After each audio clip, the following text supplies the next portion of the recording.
Peace, family, peace. Brother Rich in the building. I'm in the ATL. So I know you. Listen, family, I've been going hard the whole year. Let me make sure I'm live first before I start running off at the mouth. Family, can you hear me? Let me know if you can hear me because I see 0 people viewing right now. I know YouTube is a little slow sometimes. Let me know if you can hear me. Okay, now I went from 0 to 115. Okay, let me know if you can hear me before because I'm in Atlanta. I'm not home. And I don't have the setup that I usually have, so I don't have a camera. My camera situation, my internet connectivity is not as good. So let me know if you can hear me before we get started tonight. Good, Barbara Saunders. Barbara Saunders, you go hard, man. Shout out to Barbara Saunders in the building. She always goes hard, and she always watches and gives constructive advice, and I appreciate that, Barbara. I really do. I really do. Really do. All right, yeah. All right, you can hear me. A noon, a car segment. All right, loud and clear. Rhonda Woodhouse. Shout out to William Long. All right. Shout out to everybody in the building. I'm with a great brother today. Yaya. Shout out Yaya. A regular, another regular. Yaya Selassie. Another regular. All right. I recognize my regulars. All right. With a brilliant brother today. Kev, man, Patricia Clinton. I'm gonna stop because I won't stop because I recognize all y'all, but shout out to Patricia Clinton, you're another regular. Shout out to everybody. Bed-Stuy, my brother Bed-Stuy, 187 Metro, that's another regular. But we gonna get started. Listen, I'm with a brilliant brother today. Kev, welcome back to the show, my brother. What up, bro? How you doing, man? Hey, listen, family. I've been going so hard, family, for the year. I've been going about a week because I've been traveling. I'm in the ATL right now. I would love to be on camera, but my camera situation. Yeah, y'all see how he left me? Y'all see this bullshit? Get in the comments. Get on this nigga about this shit. Oh man, I'm gonna be doing this for about 4 or 5 days, man. It's gonna take for them to hook this up, man. They a little slower where I'm at, but So I'm the guinea pig. I'm the Wi-Fi guinea pig. Nah, man, nah. Y'all see how nigga treat me. All right. Come on, man. Man. Hey, family, I appreciate y'all for tuning in, and let's get to a few ads because I want to get right to the show tonight. I'm gonna get right to the show. I know y'all appreciate the title, and the title explains exactly what's going on, what has been going on. And my brother Kev is one of the best people to elaborate on that. And I think that's important. The concept of us being gods with amnesia. It's important for me to find somebody to elaborate on that. So let me get to a couple of ads, then I'm going to be right back, family. All right? First and foremost, I'm going to give a shout to my brother King Simon. 347-496-1022, one of the best when it comes to numerology, I swear, has been helping me for over a decade. Not just me and my family. He also has a course on udemy.com. You could check that out. It's an introductory course. And then once you love that, you're going to get his other stuff. So the brother's definitely doing his thing. Go to blackmagicuniversity.com. I got some of the best workshops that I have done in the past 2 years on there, financial and esoteric. So you're going to want to check that out. And I'm going to have physical merch soon, as well as many other things. So that's going to be a hot and popping website. Hot and popping. I don't even know if that sounds right. Hot and popping. But that's going to be a good website. That is a good website for y'all to check. Oh man, Kev, stop laughing, man. Hey, family, listen. Yeah. How do we remember? Yes. How do we remember? Omni 101, Omni 01, that's one of the questions I'm going to ask him because the master teachers used to talk about the word remember. So that's something I will bring up later on, family. But we getting started. Kev, I'm not too loud, right? I just want to make sure because it's a new mic. No, you good, man. I'm good. All right, yeah. Family. So, Kev, man, listen, I love your work. I said that before. I love your channel. I love what you do. I reached out to you to get you on the show, and you're here. Our last show was explosive. The people loved it. I'm happy. We're here on another show, and we're in the wake. We call this the Great Awakening. We call this the Age of Aquarius, but we're also Well, Bobby Hemmond, I remember watching Bobby Hemmond, and you're familiar with the brother. The brother used to say, "Man, listen." He used to say, "Man, listen." He used to say, "Man, once they put that baby brain on you," that's why on the picture, the cover of the thumbnail of this video is a brain, and it says "God with amnesia." Bobby Hemmond, you say, "Man, once they put that baby brain on you, you forget everything." That's right. Bro, listen. We come in this realm, in this dimension, whatever it is, in this movie. I think it's the movie Jason Bourne, where he forgot who he was, and this motherfucker he was like Yeah, that's my shit. yeah.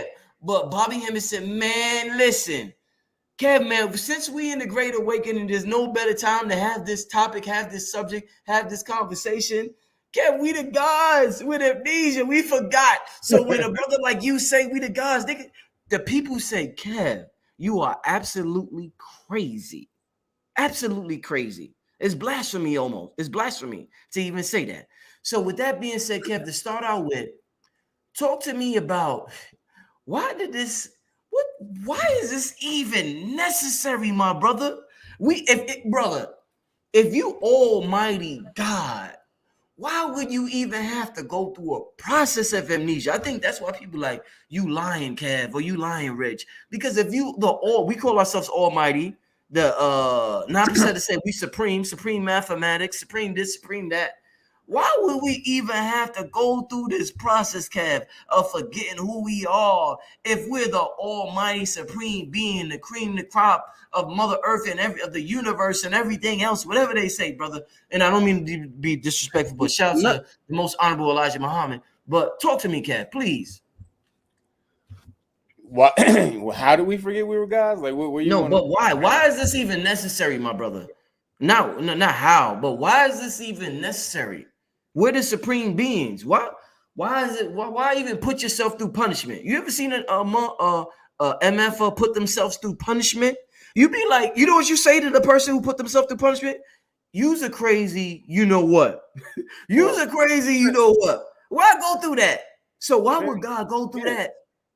Huh? It depends. Talk to me, my brother. You the person to talk to. Talk to me. Well, people who who better themselves in life, anyone who has to better themselves in life, you discipline yourself. Usually, you have to do something. Like if you want a job, then you have to adhere to a certain regiment. You have to get up at 5 or 5 in the morning or whatever time it is. You have to do this. You have to be disciplined. If you want to go to school, you got to get up. You got to do these classes. You got to discipline yourself. When you're in a certain place and you want to get better, you want to move to a higher place. You have to discipline yourself in order for you to be able to move to a higher place. So as gods, when you're running, when you at the top of the chain, at the top of the food chain, so to speak, sometimes you lose humility. That's that's just very long and short of it. Sometimes you lose humility, and that's if anyone who follows me, I teach about the dragon Moors and the phoenix Moors, and how at that point we were a world empire of Moors, but we weren't always monolithic. We weren't that way. We were never always on one, right. One even idea, mind frame. So you always had, the yin and the yang, and the aggressive Moors who would want to smack you up first, and you had the diplomatic Moors who want to talk it out first.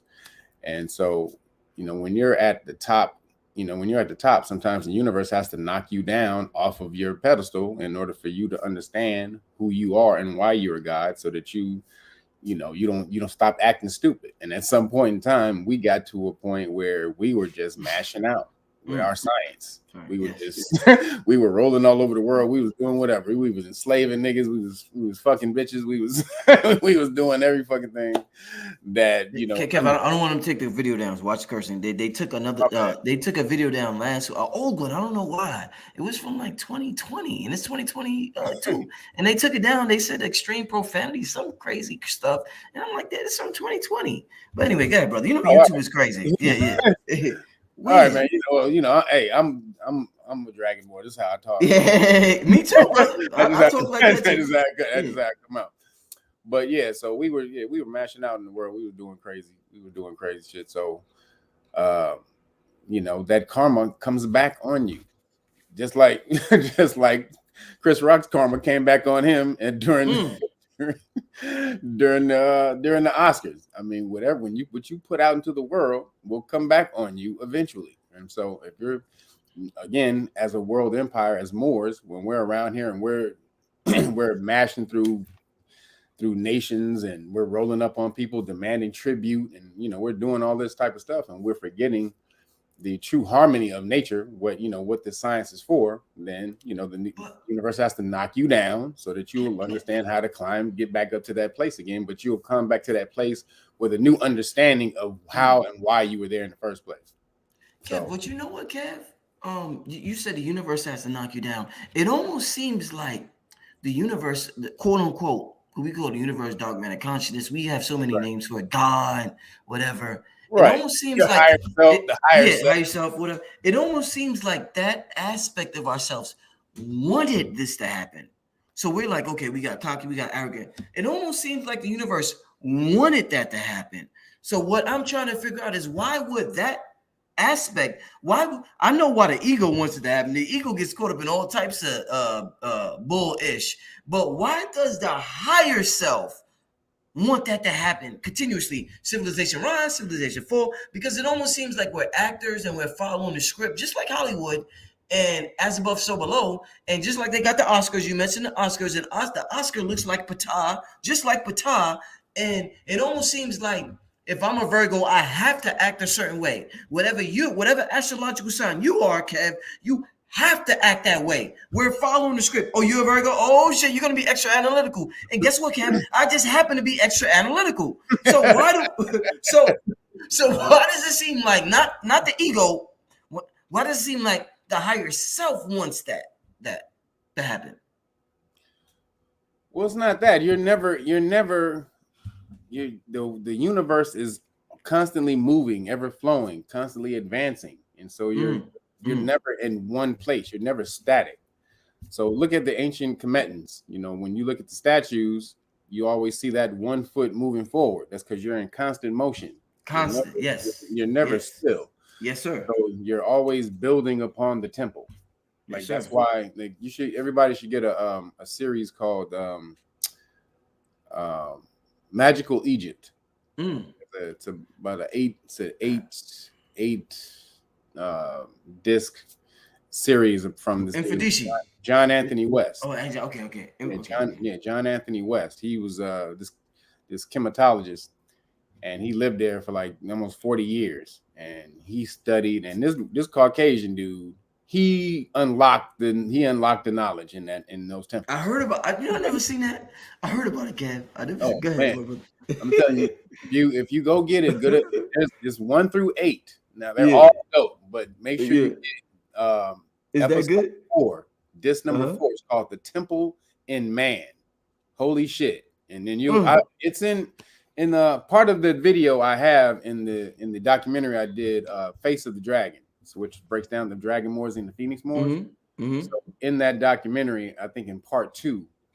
At the very beginning of part 2 of that documentary, I'm showing a big part of episode 4, which is Temple in Man, which he explained how the Commetans would create the ancient temples as representations of the body.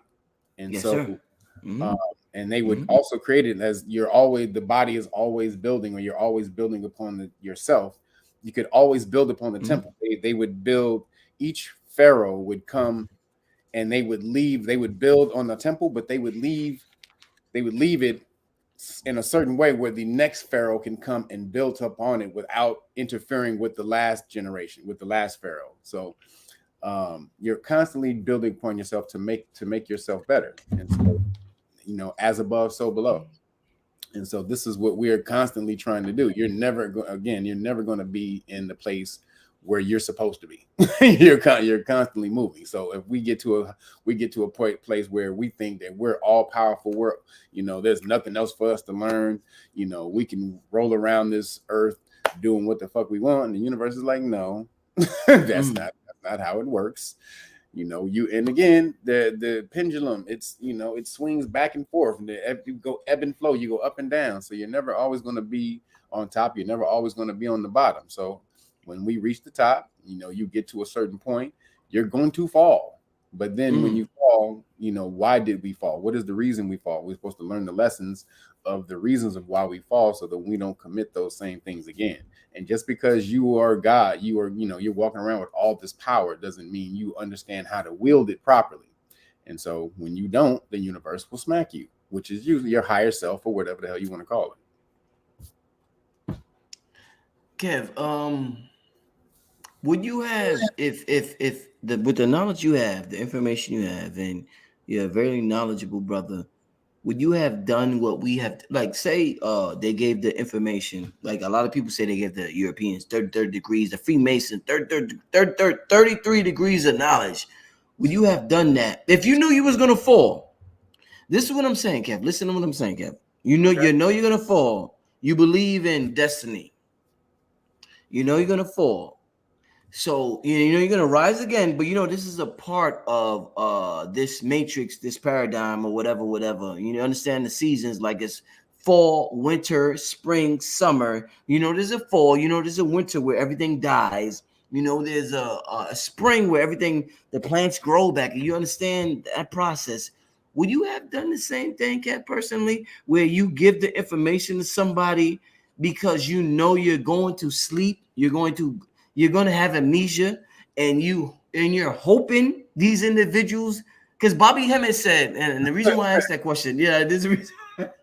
There's the reason why I asked. The reason why I asked that question, Bobby Hemmett said we gave, and I'm not saying that I don't need, but Bobby Hemmett said we gave the information to them because we knew we was going to sleep, right? And we needed to get it back when we woke back up, even if it was in an effed up form, even if it was in a diluted form, even if it was in a tainted form, whatever form it was in, we just needed somebody to ignite the fire within us. So if and I know at the age of, they didn't give people knowledge sometimes to the age of 40. So would you have done the same thing, Kev, knowing what you know right now? Would I have handed the knowledge off to? Yes, my brother. Yes, tough questions. Yes, brother. Yes. Would you have? Depends. If that's who we have been smacking for we're smacking for thousands of years, and that's who we owed a karmic debt to, then we owe a karmic debt to that to that group of people. Then probably you gotta pay the piper wherever you owe the karmic debt to. So, but it wasn't like we handed off the information and was hoping they was gonna give it back. Yeah, we dealt in symbols. Our language is symbolism. Yes, sir. Yes, sir. So symbols unlock certain things in your DNA. It's embedded in your genetic code. So no matter what age you are born in, these symbols, these vibrations, these symbols are just frequency and vibration. Literally, that's all it is. Every frequency holds a definite form or shape. So any shape you see holds a vibration or frequency, period. So whatever symbols we use, they will constantly hold that vibration no matter what, whether it's 10 years from now or 10 million years from now. When we awaken and we see those symbols, those vibrations, especially when you're ready to be awakened, like this, it's not for everybody. Sometimes you have to live certain amount of lives, a certain amount of, and accumulate a certain amount of informational frequency before that part of the frequency, that vibration enhances what you already know. So we didn't just leave it to them. Now we did. We did hand off some knowledge. We did hand them off knowledge. We had to civilize the world, because we didn't do that, and that left a lot of groups to go ahead and tear up shit. That's when the Vandals and the Visigoths and the Ostrogoths, and they were these were your Germanic, barbaric tribes. Barbaric tribes. Yes, sir. They were ripping up shit. What time period? Please give us a time period, Kev, so we can understand. The Visigoths Vandals, and that's you're talking about 400s, all the way on up. Visigoths Mm-hmm. was right before it. So you got Ostrogoths, Visigoths, the Vandals, and so the Mm-hmm. Vandals came in and they smacked the Romans. So Who that's what took. was it? Kev, check it. Was the I heard the Romans was us at one point, the Etruscans. So was at that point when they smacked the Romans, was it No, us that or was was it? no, that was Yeah. that was the Caucasian Romans. That was, those were Okay. the Caucasian Romans. So Okay. these were these Germanic tribes were outshoot the outskirts of Excellent. of Roman Empire, and Yes, sir. they would just raid villages and kill everything. And they actually they have some very good videos. If you type in the Visigoths or the Visigoth tribes, there's a couple of YouTube channels that actually do a deep history on so do like the barbaric tribes of Germany or Germanic barbaric tribes. If you type it in YouTube, and you'll see some documentaries that'll come up that'll break down each one of those barbaric tribes, the Visigoths, the Ostrogoths, all of that. And they'll tell you how barbaric those tribes were. They were really fucking up shit. And that's around that same time as Moors. We were rolling around. We were the world empire. We were a naval empire, and we would roll up on places and demand tribute. We would take whatever we needed. We would take women, take the kids. We wasn't good people then. We wasn't good. We wasn't as morally as we. That's a matter of perception, man. I need some niggas from my army. I need man. I need some women from my hey. We wasn't who perception, dude. Okay, we wasn't who we thought we was. Okay. I'm listening, Ken. I'm listening. I mean, yeah, it is. In actuality, it's a matter of perception. To the Moors, they weren't doing anything bad, but to the people who were getting smacked up, yeah, they were doing stuff bad. What up, Confucian? But yeah, they were doing some bad shit, and that karmic output, you're gonna have to pay it back eventually. It's all, nigga. You always got to pay the piper.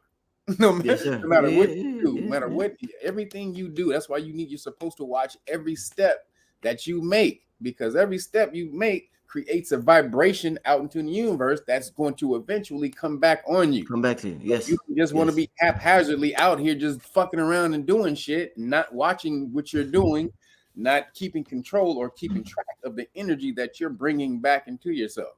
Hence, Chris Rock getting smacked the shit out of on the stage. Chris Rock. Yo, Kev, you keep bringing up Chris Rock. Yeah, I keep bringing that shit back. But that nigga was out here telling people to get hokied up, telling people to get the hokey X juice. Man, he was going hard. He was going hard. Kev, he was going hard. He was going hard, telling people to get that shit. And how many people got it? Because he's a very influential, funny dude, and they think he's very smart, and they think he's up on it, and they followed his lead. And how many people got adverse reactions from that? Yeah. You know what I'm saying? We don't know, but he was pushing it hard. I got it 3 times. I got it 3-4 times. Y'all better go out there and get that. And I'm like, man, stop. So again, the energy you put out into the universe it comes back around on you, man. No matter where you are, you know what I'm saying. It happens at the time it's supposed to happen. So as Moors, that's I'm just saying, man. Hey, I'm a karmic law master, dude. I understand. This is why I move just like the sun. The sun moves 1 degree a day, but it does everything it needs to do in that 1 degree. It gives life to everyone and everything that it needs to give within its sphere, and it only moves 1 degree a day. So, as above, so below, you're supposed to make your movements like, you know what I'm saying, like the sun. You can do everything you want to do, but watch what you're doing. Make sure you're not putting some bullshit out to the universe, but you're gonna get smacked by a truck, you're not looking. And so that's kind of what happened to the Moors. I mean, sort of. We had a certain group of us who understood that's what we were doing. So again, the Dragon Moors and Phoenix Moors. The Dragon Moors were the more military-minded cats who would smack you first and then ask questions later. And then you had the Phoenix Moors. They were more like your doctors, artists, scholars, stuff like that. And they understood that this energy that we're putting out eventually will come back. And so this is where you get them leaking the information to different cultures in order to diminish the karmic backlash. They understood it was coming back, but again, if you understand you got negative karma coming back, you can minimize that by going out and doing the opposite of what you did to create the karma in the first place. This is sort of kind of what it's almost like what they do at the Bohemian Grove. You guys heard about that? Yeah. Alex Jones, all of them, yeah. The ritual they do it's coming up July. It's every July 15th. They do the ritual. July 15th. Okay, that's when they do it. July 15th. Okay, so July coming 15th. Up. That's in Where do they do it at? Do you know? Do they like publicize it? The Bohemian Grove up north, Northern California. Bohemian Grove. Okay, Northern California. Anybody can go there too. You can go and it'd be a gang of people that go there. Yeah, and be hanging outside, hanging on the outskirts. And Alex Jones got in there. This is how he got famous. He got in there. Yeah, that's exactly how he got famous. Yeah, he wore a belt cam and he went in there, and because he was white, he looked like one of the good old boys. Good old boys. The good old boy. They let come on in, brother. They let come on in. The good old boy. Like one of the good old boys, and they let him right on through the front, and he got all of that shit. And y'all need to see. So the ritual they do is the ritual of dull care, where they sacrifice their cares to this giant owl, Moloch, which is the representation of Moloch, Saturn, and they sacrifice because Saturn is the god of karma. Just so y'all understand how this plays out, Saturn is the god of karma. It's represented by the number 6 because it's the 6th planet from the sun, but 6 is also the number of karma, right? So Saturn, karma, 6, all of that the same thing. So they sacrifice their cares to this owl, dull care, or Moloch, and you should hear the ritual. Pull up, go to if they still have it. They should still be on YouTube. The Bohemian Grove ritual. Alex Jones, pull that up, and then there's one where because you can hear the ritual going on in the background, and so somebody put the subtitles to the ritual, and so you can actually see what they're saying. Wow. And holy shit, they go, they're talking about the care is karma, right? So they're talking about we know and so they're saying we know we can't escape you.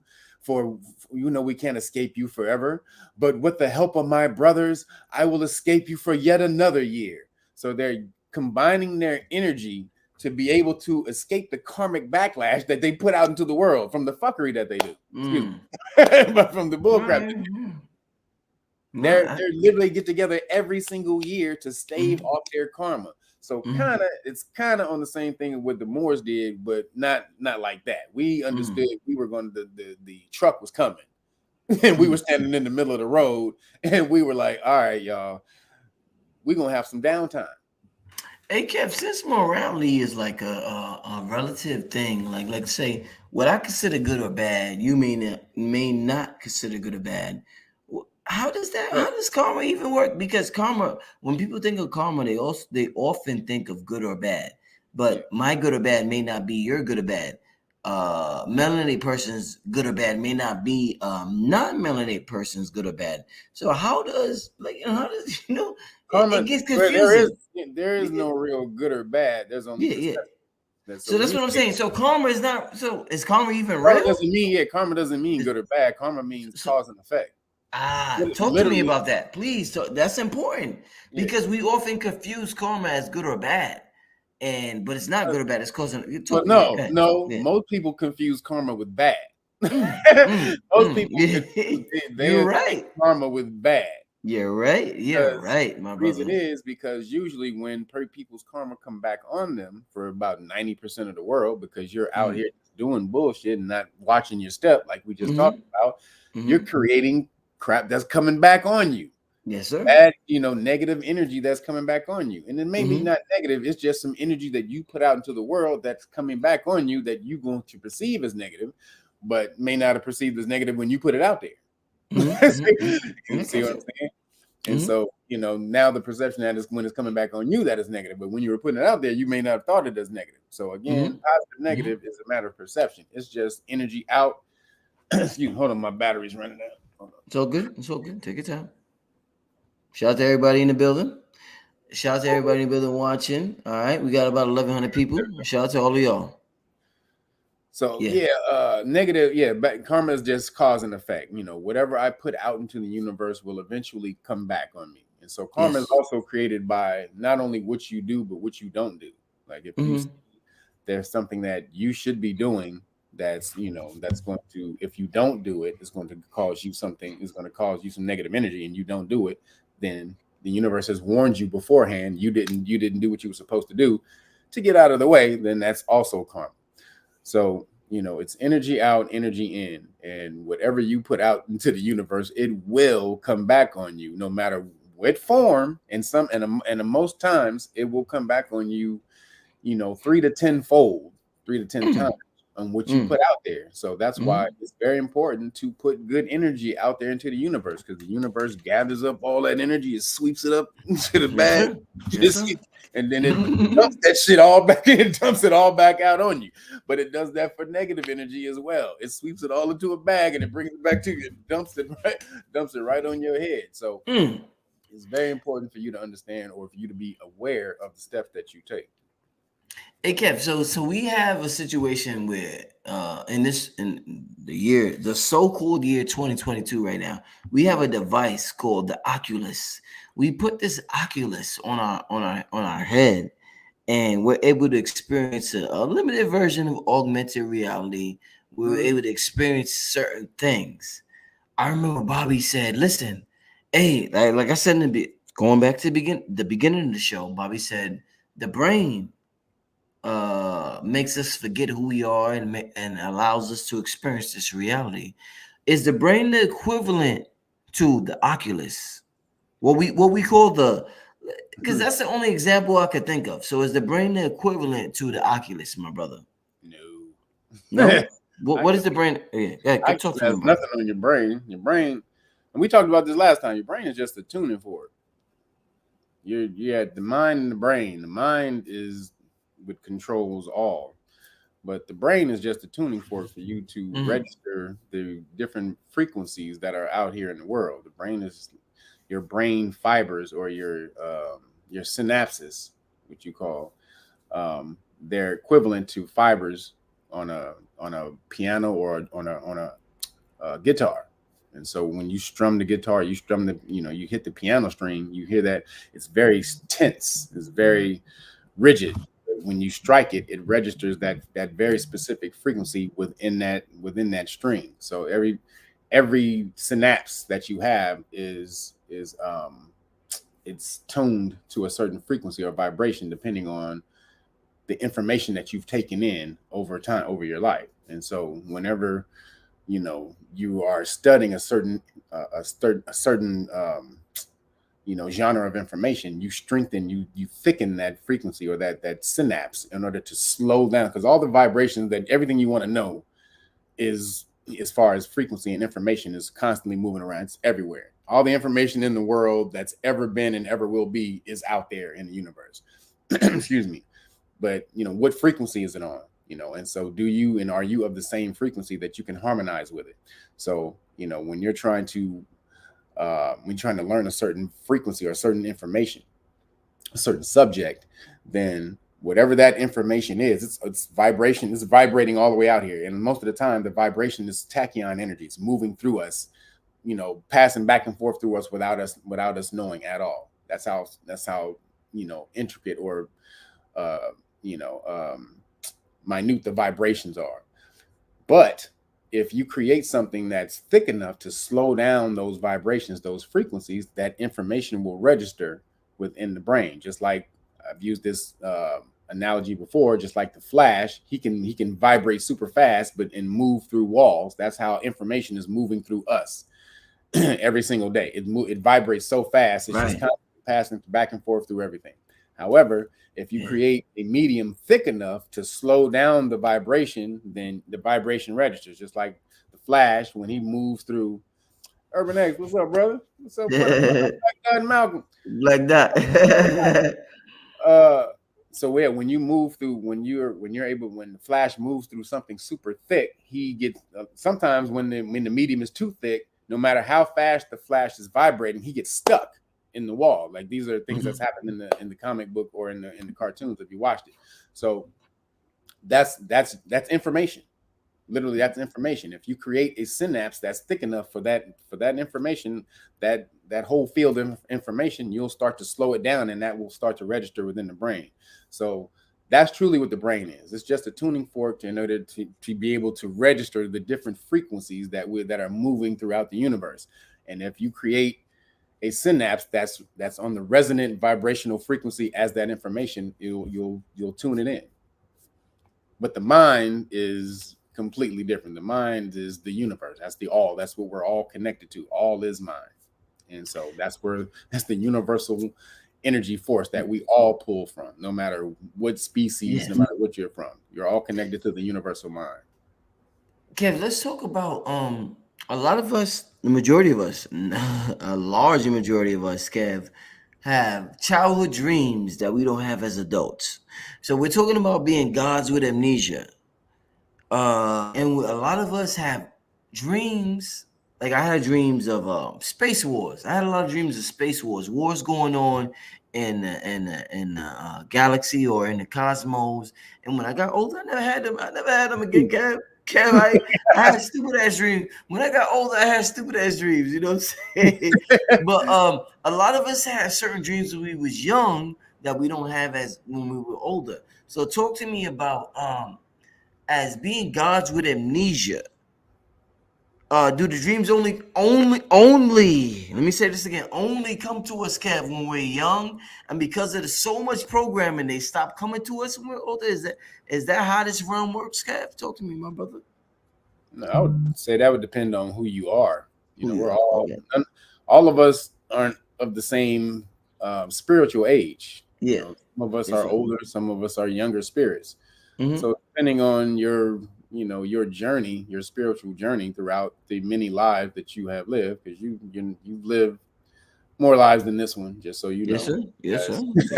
This is not the only life that you'll live, or you have lived. So depending on the information that you picked up in those lives, that's, because a lot of us, we live lives and we don't do what we're supposed to do in that life.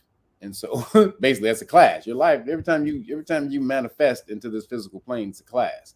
Sometimes we graduate with flying colors, and some of us fail like, So, it depends on if you failed that class, then you're going to have to you have to go through some lessons that you failed before in a past life. And they're probably going to come to you even harder the next time. That's usually what happens, even just in your everyday life. If you bypass a lesson the universe tried to teach you, the next time the universe bring it around to you again, it's gonna smack you hard. It's way harder than the first time. Don't say that, brother. No, that's what happens. That's supposed to happen like that, because you should have been listening when I came around and whispered it. I whispered it to you the first time. Okay, you weren't listening. I came back around and I said it to you in your face. Hey man, check this out. Boo boo. You still wasn't listening. The third time, you hear me? That's what the universe does. Third time, hey, wake up. Okay. And it smacks you hard. And if you don't listen that time, it's gonna a truck gonna be you can roll, you roll right over you. So that's what happens, man. So when you say about you remembering, who knows what you did in your past lives, bro. Who knows where you have been before you got here. You have not just been here. just so we understand. So you could be pulling that information in, but especially the melanin, it pulls in all frequencies and vibrations. I did the live stream on that today, where I was talking about the melanin market. So crazy thing, I sell the Great Book of Melanin Research. Let me see if I can find it. So I've been selling this for about the past 5 years. I got one. It's in New York though, but I got one. Huh? Right. So here, this is the research they've been doing on your melanin for the past 116 years, breaking down, how you are superheroes. So when we talk about this is your gods. Like everyone is God. Some of us are just different on the God scale, or different places on the God scale. And so that melanin is a booster, because everything in the universe has melanin. And so melanin is the God chemical. If you understand the research that they've been doing on it, it's crazy. So recently, something hit me to the fact that there was a video with this Caucasian dude, this redneck, talking about melanin. He was like, "There's melanin, there's something called melanin, and it's a polymer, it's a black polymer, it's responsible for colors and everything, like in birds and in the trees." And so he's talking about it, and it's worth $400, over $400 a gram. And so he's breaking this off, and he's in this video, he's talking to his own Caucasian friends, right? He ain't talking to no brothers, no brothers and sisters. So he's telling this to his group. And I'm like, okay, now that video kind of went viral. Then recently they just talked about, there was another video that went viral with the doctor breaking down how they use melanin in computer chips and microchips. And so then, that went viral. I think Tariq Nasheed had played it too on one of his shows. So something that came up. So, about after that video came up, I did a search on how much melanin was, right? Because I was trying to get the actual market price. So I put it in, and so all this information came up. So everybody, you need to go into Google and type in melanin market price. Type in melanin market price into the Google search bar and watch what comes up. And you're going to see something called from the market was it it's like market research report, I think it's called market report. And it's that publication is like one of the biggest publications for the stock market. Like is I forgot that it's like market report or something like that, but it researches the market. If you're into investment, it does so many different articles and publications on different investments. So this article was on melanin and how COVID-19 affected the melanin market of 2020 to 2022. What? The melanin investment market. Let me let this right. Yeah, the melanin investment market. Melanin right now is worth $511 a gram. I don't know if y'all sold bud before, y'all know how much that is. Anybody who sold some bud before, any of your street pharmacists, y'all know what that is. But $511 a gram, which comes out to $14,000 an ounce. 14,000. This is an ounce. This is an ounce. Just so y'all know, this is an ounce. $14,000 an ounce melanin is worth. So in the market report, so when you start to do that so also they've given it a chemical, a register name. So it's like it starts with the letters are CAS, which stands for Chemical Advisory Service. I think I think the A stands for advisory, but basically they've given every known chemical in the world to man. They've given a number to in order to identify it in case you want to use it for research or buy it, whatever. So melanin's chemical research number, it's CAS 8049-97-6. Go just type that number. Don't even type in melanin. Don't type in melanin. Go into Google, type CAS 8049-97-6. What you're going to see is a bunch of chemical companies come up who sell melanin. You can buy it. You're going to see all these companies that come up and sell melanin. But in their melanin, when they're selling it, they have to do key points of why you want to buy it. Remember, it's an investment. So one of the articles, one of the reports, it was breaking down how melanin, I'm told, and I've said this before, is antiviral, antibacterial, antifungal, and antioxidant, and anti carcinogenic, which means it kills cancer. Your melanin, I'll say this again, your melanin kills cancer. But it has to be two things. It has to be it has to be hydrated and protein free, meaning no meat, y'all. This is why when we, as melanated people, and truly anybody, when you go off of meat, your body heals itself. But especially melanated people, you power your melanin up when you go off that protein. So I mean, it's not, everything in moderation. Not that if you're on it all the time, it's gonna kill you. But if you're on it, you have to cleanse yourself of it.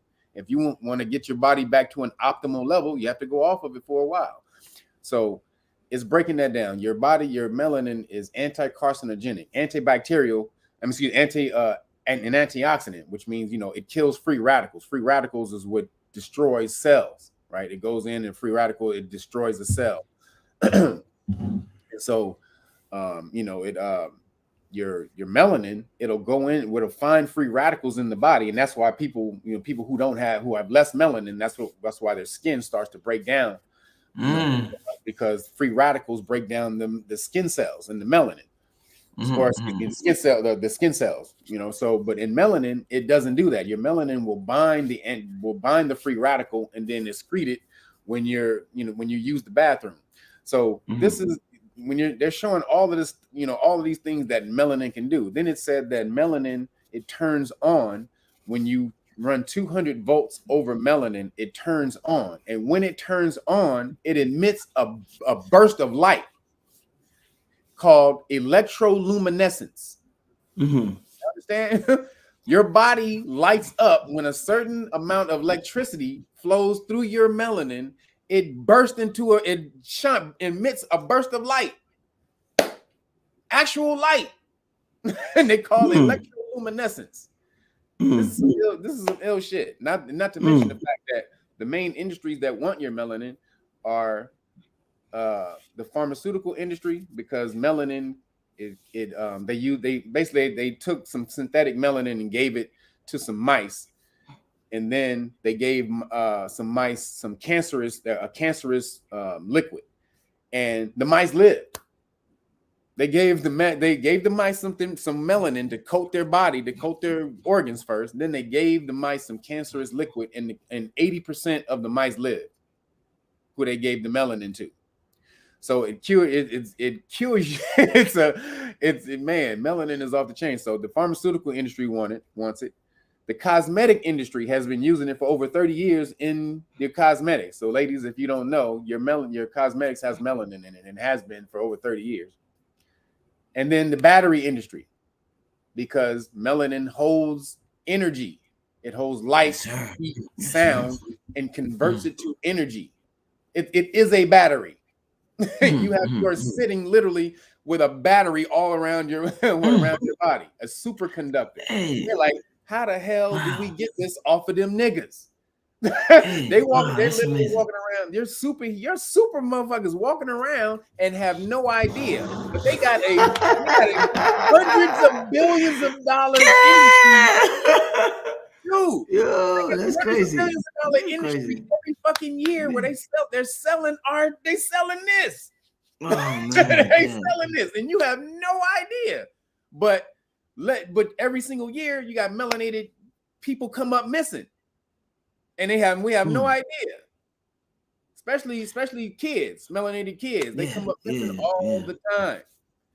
So then you start to put two and two together. You are worth 10 times more than gold. Gold is worth $50 a gram, just to put it in perspective, so y'all understand how much money you are worth. Melanin is worth $511 a gram. Gold is worth $50 a gram. You're worth 10 times more than gold. That's interesting. 10 times more than gold. So that, when you understand they're doing all this research on, and they finding this type of stuff out, about us. All of Mhm. this, that especially the melanin, the loss of the knowledge of how your melanin works is truly why you have lost the power of why you're God. Truly, if we understood how to connect back to Man. Okay, this was so interesting, and I'm glad you presented this the way you presented it. Just one another question I want to ask you before we get to a few Q&A from the people. I want to ask you about my brother, the Anunnaki. I've been talking to so many people. I don't know why I've been so interested in the subject that. lately, but You going I, hard on the Anunnaki? What yeah, they tell you? Tell I you don't know money? why I've been so into Cat. Yo, What an Cam, I've been Hey, so what an interested. Anus owe him some Yeah, money? He's like, you want my you know money what I'm saying? Like I owe them, owe them He some came money. through And here say, in you know the what I'm room and saying? borrowed a couple of dollars. Money at nigga. Yo, bro, yo, Cam. But listen, I'm like, uh, were they good? Were they bad? Were they us? Were they weren't us? Answer, You that know, would be yes. The answer to that would we be got field yes. niggas, we got house niggas. Like, talk to me about the Anunnaki, brother. What? Since we're talking about gods with amnesia, talk to me about that aspect of humanity. The what? The descendants of the Anunnaki? I mean, where you want to go? That's a Anu, whole. I mean, let me say it like this. The time period where when the Anunnaki came, did they intend to us to fall asleep? Like, what was the plan, bro, mama, brother? Because it's like I know I'm more than a human body. I know I'm more than the what they tell me I'm supposed to be. Am I a child of the Anunnaki? Am I the Anunnaki? Am I? You know what I'm saying? I'm just trying to figure it out. I'm trying to figure it out. Well, again, according to the text, this is what I've read from the text. Um, you know, when you said are they good Anunnaki and bad Anunnaki, just like us, they're good and yeah, they were Good and good bad. Good and bad. bad. Mm-hmm. Excuse me. So yeah, that's good and bad. So I mean, and that's a matter of perception. So to them, they wouldn't be evil. Like so, I'll give you an example. So like according to the text, when the Anunnaki came here to mine gold for their atmosphere, of their dwindling planet's atmosphere, Mm-hmm. or the dwindling Yeah. atmosphere of the planet, Yeah. Yeah. they came to mine gold.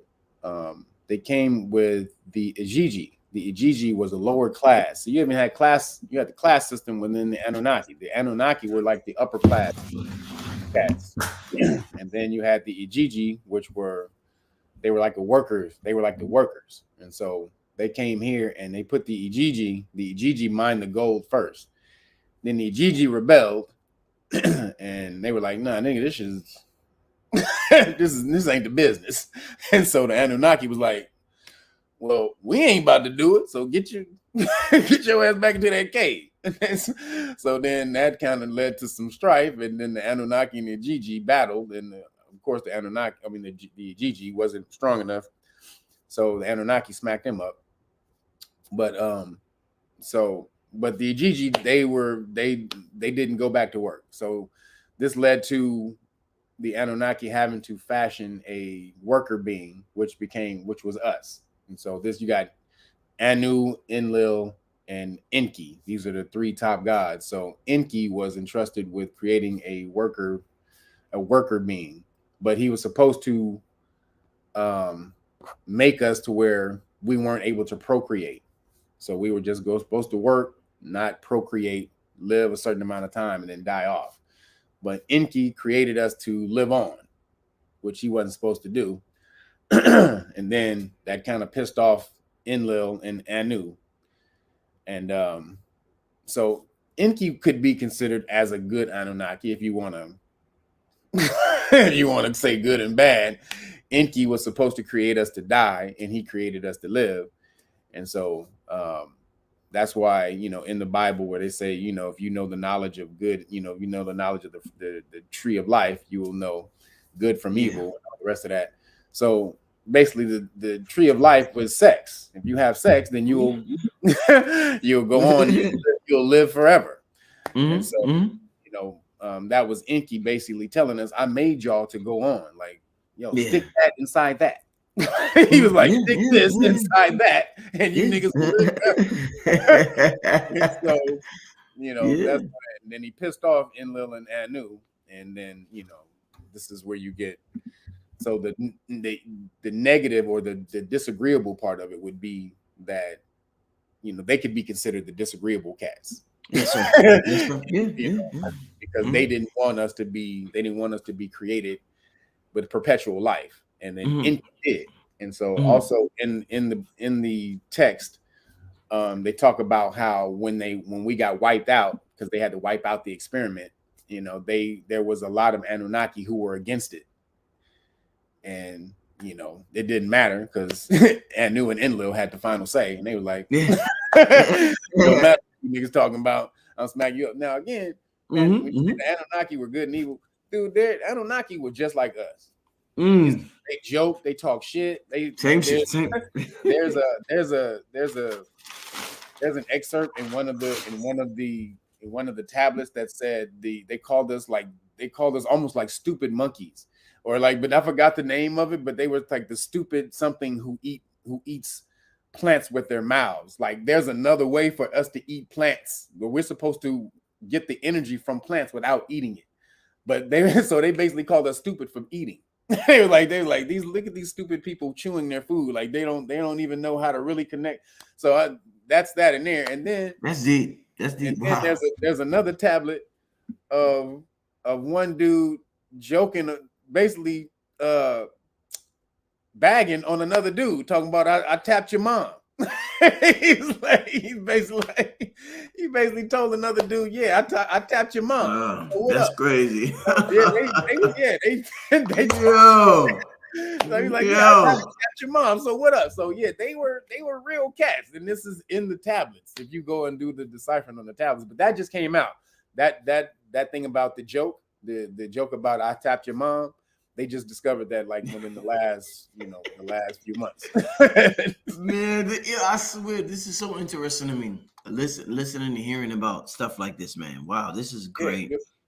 Yeah, the Anunnaki. I don't know why. A lot of people it's come to the surface recently. Mm-hmm. A lot. I guess a lot of the information has come out. And again, Anu or Anunnaki, the word An in the ancient culture meant it was for Saturn. So An or Anu was an ancient term for Saturn. So Anunnaki means those who came to Earth from Saturn. And so there's Saturn again. Saturn is always in there. Yeah. But Give me some questions, family, for my brother Kev. Give me some question for my brother Kev. We're approaching the hour mark. He said, "You ain't letting this Anunnaki thing go." Nah, Kev, I've been going hard on it. I don't know why. I've been interested in They it. owe you some money, dog. What happened, man? What happened with you and them Anu? I want to know. Them annual guys, man, they owe me something, man. They But owe you something, dog. You are going hard on it. And you seen Rodney Anu? yeah, I see this dude. This dude is full of jokes, man. My brother Kev is full of jokes. I'm just saying, bro. You have been going in on this nigga. Like, All right, so Anunnaki, they're like, man, you heard this nigga Rich talk about us again?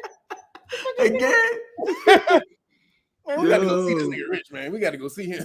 Yo, man, this dude is funny, man. It's on site with Bro Rich. It's on site, right? It's on site. It's on site.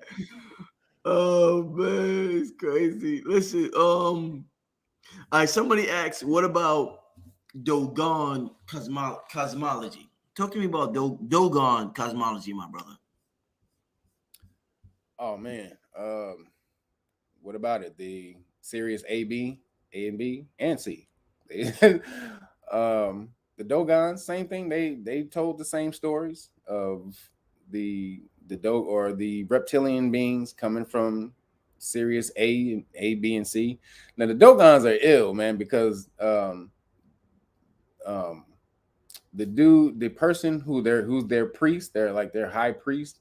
he's supposed to be like considered so because he receives all the knowledge, right? He was supposed to receive all the knowledge. You can't even touch them, like like their high priest do. You're not even supposed to touch him, or you will foul him, or you will sully his energy. And so that's how this person, this Dogon priest, he receives all the energy. But the Dogons, they tell the story of how these reptilians came and broke them off and told them where they were from, the Nomos. And they came and told them, yeah, we from we from up there, and there's a planet up there, Sirius, B and C, that no one could see at the time. And then finally the scientists came around, were able to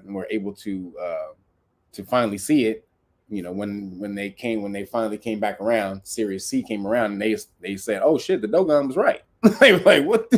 How did they know this? And so they came and said, yeah, these alien dudes came, and not only did they say that aliens came and gave them this information, they created figurines.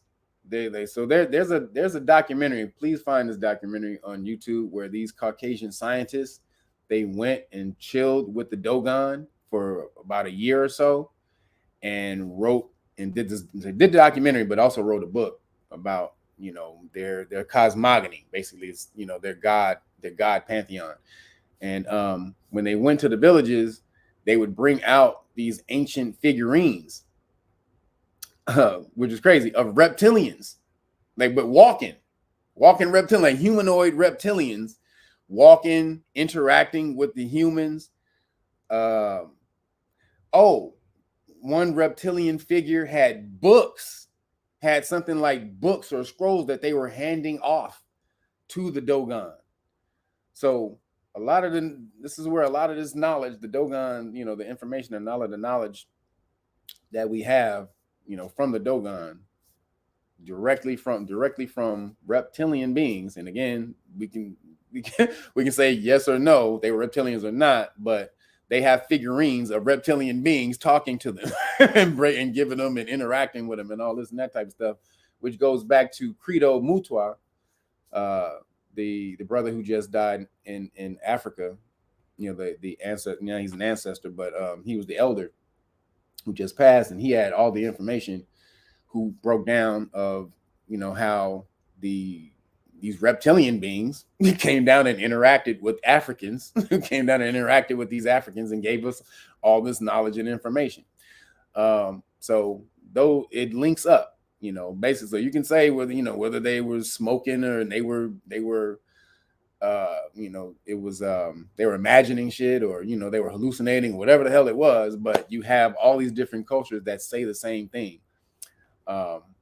So as far as the Dogon, as far as that, this is where I don't know what else you want to know about the Dogon, but that that to me that matches up with the the Annunaki information, the Indians, their Vipassanas, and and all of it. I mean, everyone has an ancient alien story.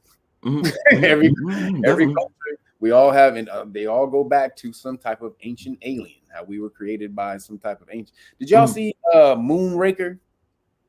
Not Moonraker. What is that? What's that one? The new movie with Halle Berry.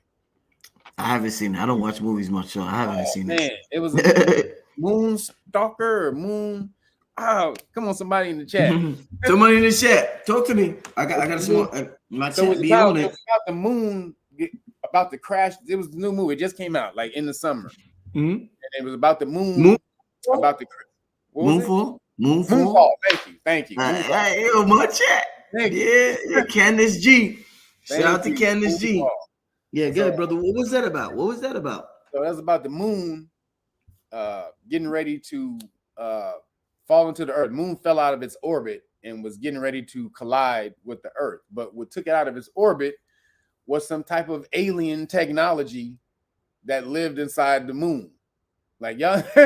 And so it broke down how this ancient alien technology, they created humans. And so everybody's on this now ancient aliens created human thing. So it's in that movie. I don't want to tell you the movie because it'll spoil the movie. It was a little longer than it needed to be, but go watch it for you can watch it for that. Also, Mission to Mars. I think that's the one with Don Cheadle. Was it Don Cheadle and Gary Sinise? So they went to Mars, and they had left Don Cheadle on Mars, and then they had to go back to get him.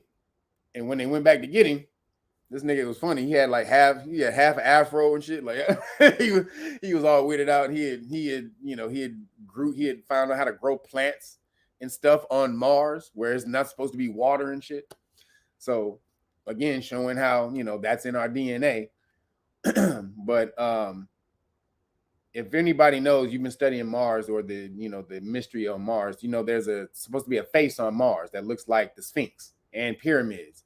So in the movie Mission to Mars, they explore that story. And so they go to the face of Mars, and the face of Mars is this giant white face, this pointy nose and no lips. And I'm like, okay, now they straight with the bull crap. So they get to the face or whatever. The face opens up. The face like opens up at the mouth, at the chin, and it allows them to go into the face. Then they meet up with these aliens, and the aliens start to show them through this like holographic, history book, basically, and it's showing them what happened to Earth. How the history of Earth, and how the aliens, these Martians, they seeded the Earth with spores. They came by and they dropped some spores in the water. These spores eventually became amoeba, which became fish, and boom, boom, eventually moved on to land. And same thing about the evolutionary, what they'll tell you how we evolved from one-celled amoebas to who we are today.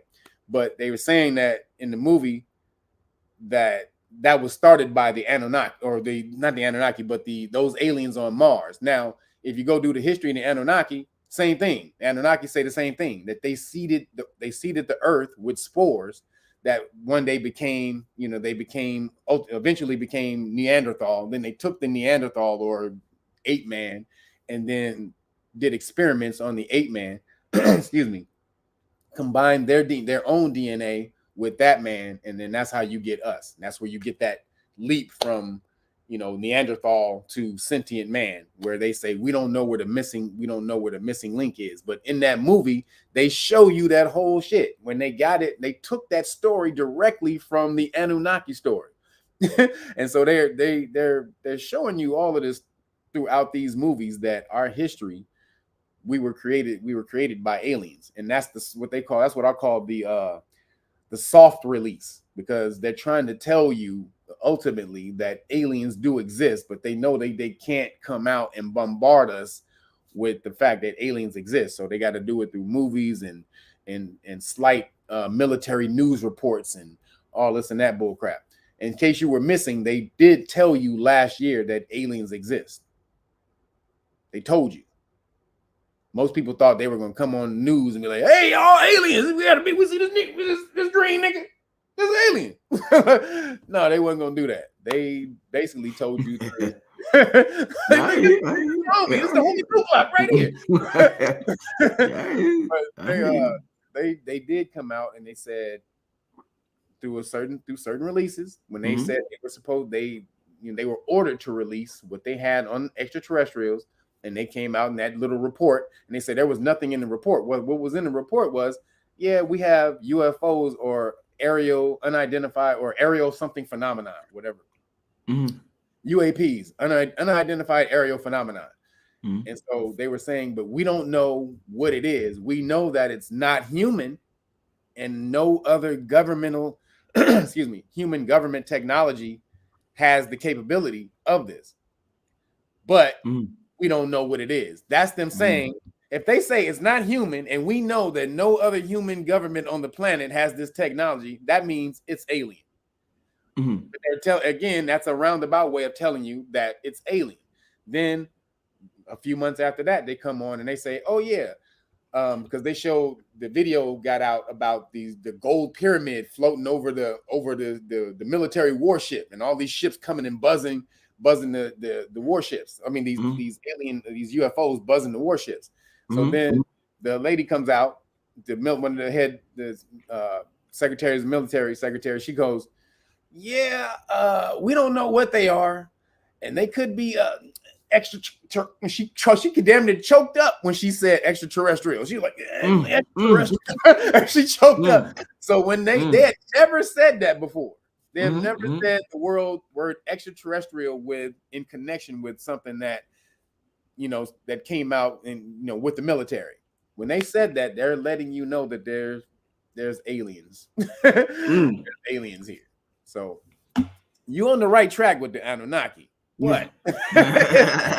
You on the right track with you trying to hunt down the Anunnaki? Absolutely. But I don't know if you got a gripe with them or something, brother, because you really. I'm just curious. That's it. I want to figure out that aspect of our history. No gripe. But I definitely appreciate. I know you was the right brother to call and talk about this level of information. So I definitely appreciate you sharing whatever you have to share with us, my brother. Yeah, man. The brother that you had on, he was breaking it off. What's the brother you had? Who? Rod Hayes? Yeah, Rod Hayes? Thank you. Yeah, Rod Hayes. Yeah. He was dropping it on the Anunnaki. So so I see. And you did something a little bit before that too. I did a couple of So yeah. No, that's what's up. Man. That's what again, that information needs to be out there because I agree. We don't understand and we don't know. If we don't understand that path of where we come from, that unlocks so much information within the DNA. That's what it's all about. All this information is locked within us. Yeah. So again, I applaud you. I know you got something out against one of them niggas, but I applaud you. I applaud you. Come on, don't say, Kev, man, don't say that. It keeps unlocking the DNA. It does. It keeps unlocking this stuff in the DNA. So you have genetic memory, and the more and more that you get exposed to the information, and they gonna knock on your door when they be like, yeah, we heard you was looking for. Oh man, yeah, I love this information so much, family. You don't even know. Hey, Kev, somebody wanted to know, how was life seeded on Earth? How was life seeded on Earth? I did tell you that, and through the text, they said the Anunnaki said that they came by and they dropped spores in the ocean, which eventually became one-celled amoeba, into your amphibians, and then amphibians we eventually came upon land. Excuse me. So it's literally the evolutionary story, but the beginning of it is, they'll tell you, it starts with we started off as one-celled amoebas in the ocean, and we evolved from the ocean onto land, and we eventually became the animals, and they evolved into dinosaurs and all this, eventually on to where we are now, right? Yeah. In the Anunnaki story, all of that is the same thing. It's just that they're the ones who seeded the ocean with spores of life, with basically cells that would spark life, bacteria that would spark life. And so that's where that comes from. And again, Anunnaki story, and if you go watch Mission to Mars, it shows the exact same thing. Them seeding the ocean with bacteria that would eventually become the life on Earth as we know it. That's as far back as it goes, as I know.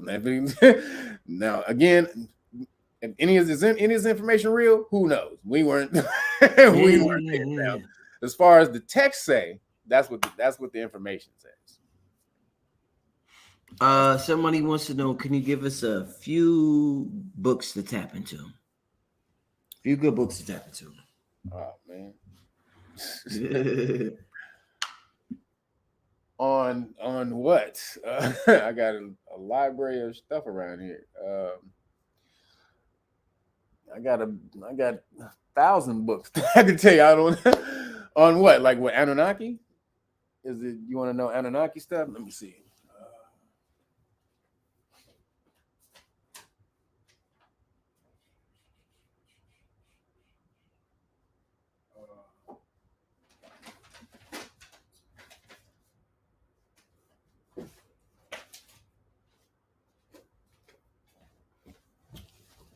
So, oops, can you see it? This book is the Enuma Elish. You can get the different volumes of this. So, Enuma Elish tablets and the Gilgamesh epics are the tablets of creation. That tells you those are the first stories of Sumeria or creation. The creation story from Sumer on how we got here, and that breaks down the Anunnaki. So, oh, there it is. Y'all can get that one. So the author is Leonard W. King.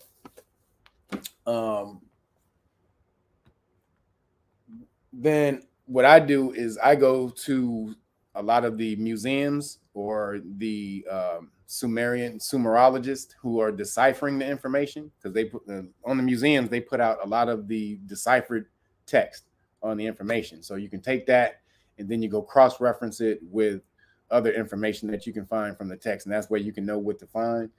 As far as ancient, so always my first book I'm going to tell you to get is the Kabbalion. If that's the universal laws. If you don't know about the universal laws, you need to get the Kabbalion right here. They also have this in the little hard copy form. Right. But this one right here, I want y'all, everybody needs to check this one out. This is called The Dragon Legacy. I don't have that one. I don't have that one. No, I don't. This is by Nicholas DeVary. He was Nicholas DeVary was in, so Nicholas DeVary is Nicholas of the Varies, and so his family was in the ancient, with his bloodline, who's basically, or who he claims received most of their information or their nobility from Moors. And so his bloodline is the dragon bloodline. And so they basically break off what a dragon truly is. And so there's a 30-minute interview of Nicholas DeVary on YouTube. Please, somebody go ahead and find it. It's a 30-minute interview, and they're talking to him. They're breaking down the dragon philosophy. And so he talking about, because they were like, what is the dragon? What does the whole dragon family mean? The dragon legacy and all this and that. Right. So this dude is also, he goes with another guy, Lawrence Gardner. So these dudes they were basically cats. So he's royal family. Lawrence Gardner was and the royal archivist. He used to archive a lot of the royal family's information. And so he used to break off the history of these royal families and how they did these blood rituals and, the bloodlines of these families and all kind of stuff. This dude, Lawrence Gardner. But, I remember.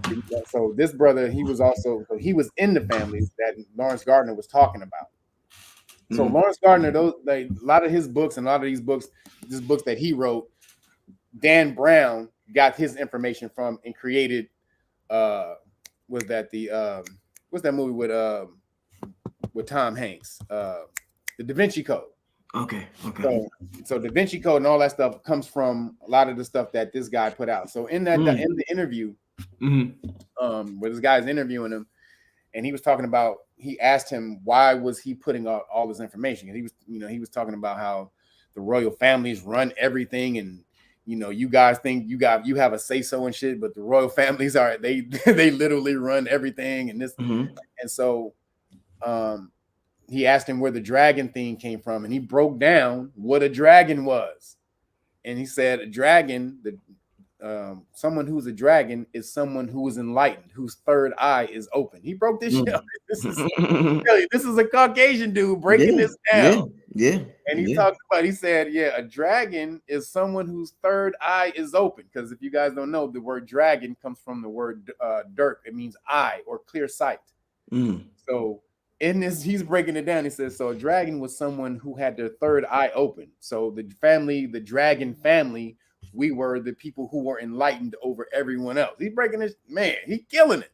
And then he goes, the ultimate goal of the dragon, he said, was when a dragon consumed another dragon and then became a phoenix. This is in in his interview. So Dragon More, Phoenix More is right. He literally broke it off right there. He broke it off. So I would advise y'all to get this book. This book breaks it down, but look up his interview if you want to start to deconstruct like the history of the dragons, the dragon moors and phoenixes and all that type of stuff. Um it's only a reference to consciousness. That's really all it is. It's a reference to our ancient consciousness, actually. Mhm. So, you know, as dragons, we were twofold dragon. You had the black dragon, and then you had the gold dragon. So the black dragon was just Mhm. he just they be looking over here reading his newspaper, smacking you up. Like, that was that dragon. That was Yeah. that dragon. The golden dragon would come in and be like, "Hey, we good? We good? All right." he would ask you first. He'd be like, "Man, Yeah. all right." Uh-huh. So that was the golden dragon. He would try to be diplomatic first. You know, somebody like Saladin, ancient, Yeah. who took back Jerusalem. You know, and he didn't kill Mhm. everybody. He didn't kill all the Christians when he took back Jerusalem. He basically went and offered a deal. He's like, "Look, man, we don't got to kill everybody here, man." He's like, y'all give up Jerusalem, y'all can walk out of here, or you can stay and you can worship Christianity, you can worship Jew, whatever the hell you want to do, but you got to come up off this land. You got to come up off the property. That's all we talking about. And so that was very, diplomatic. So he let a lot of them leave. He let a lot stay and worship whatever they wanted to worship. So again, diplomatic, but if you don't leave, this sword is about to. So we were, that was that dragon. And then again, the phoenix aspect of us were, we became more enlightened. This is when we got into the scholars and philosophers and artists and things of that nature. And so these were Let's a little higher consciousness. let's get to a few more questions, family. Let's get to about 3 more questions. We've been on here for a while. Let's get to we got about 1,400 people in the room. I want to thank everybody for tuning in. Thank you for my I'm out of town, so I don't have the video that I usually have. So I want to thank you for tuning in and watching my brother Kev. And the next couple of shows is going to be the same as well. Let's get to a couple of more questions. One of the questions I see is, what's the difference between the blood types? I hear a lot about that, Kev. What's the difference between blood types? O or this or that or that? What's the difference between blood types, my brother? You talk about all this dragon stuff. What about the blood types? Talk to me, Kev. Talk to me, Kev. Well, blood types are different for many reasons. You have Yes, sir. some are meat eaters, some are some blood types are vegetable eaters. Some are combined with both. So A blood types are mostly vegetarian eaters, pretty much vegetarian eaters. Meaning your body works most optimal when you're eating vegetables. This is what that means. Not that you can only eat that, but your body works best when you're eating vegetables. Then there's B. B can eat vegetables or meat. Then O are meat eaters, complete meat eaters, and then you have AB, which is also both. They can do both, but A and B, they can go either way fully. They can be complete meat eaters or complete vegetarians. So, and then you have the positive and negative, which stands for rhesus monkey, positive or negative, meaning so if you're O or A positive, O positive, whatever, that means you test positive for the rhesus monkey. You're in that bloodline, the lineage was descended from the rhesus monkey, and then negative means you don't have the rhesus monkey blood. So, and now they also say that people who are AB negative, which is probably one of the most rare blood types in the world, they'll say that that's an alien blood type. Now, who knows? But that's one of the rarer blood types is AB or AB negative. So you're not in the bloodline of the rhesus monkey, and then you're combined with the first two. So that's as far as I know. That's as far as the bloodlines. Whether they have any, you talking about some special powers or special energy within the bloodlines? I don't know anything about that, but I do know that just speaking from the nutritional aspect, I'm AB. Excuse me, I'm AB, and there was certain. So if there's a book called Blood Eat Right for Your Blood Type. Man, that shit works. I've trust me, that stuff works. Like certain people, Yeah. your body doesn't work, at its most optimal level because you're putting the wrong vibration in it, Mm-hmm. meaning wrong foods. So I had a homeboy who was vegetarian for 12 years. Like all he ate, Mm-hmm. vegetarian for 12 years. Then he went broke for he had lost he had no money, and he was like, oh snap. So he was living out on this boat, and we just came from a burger spot.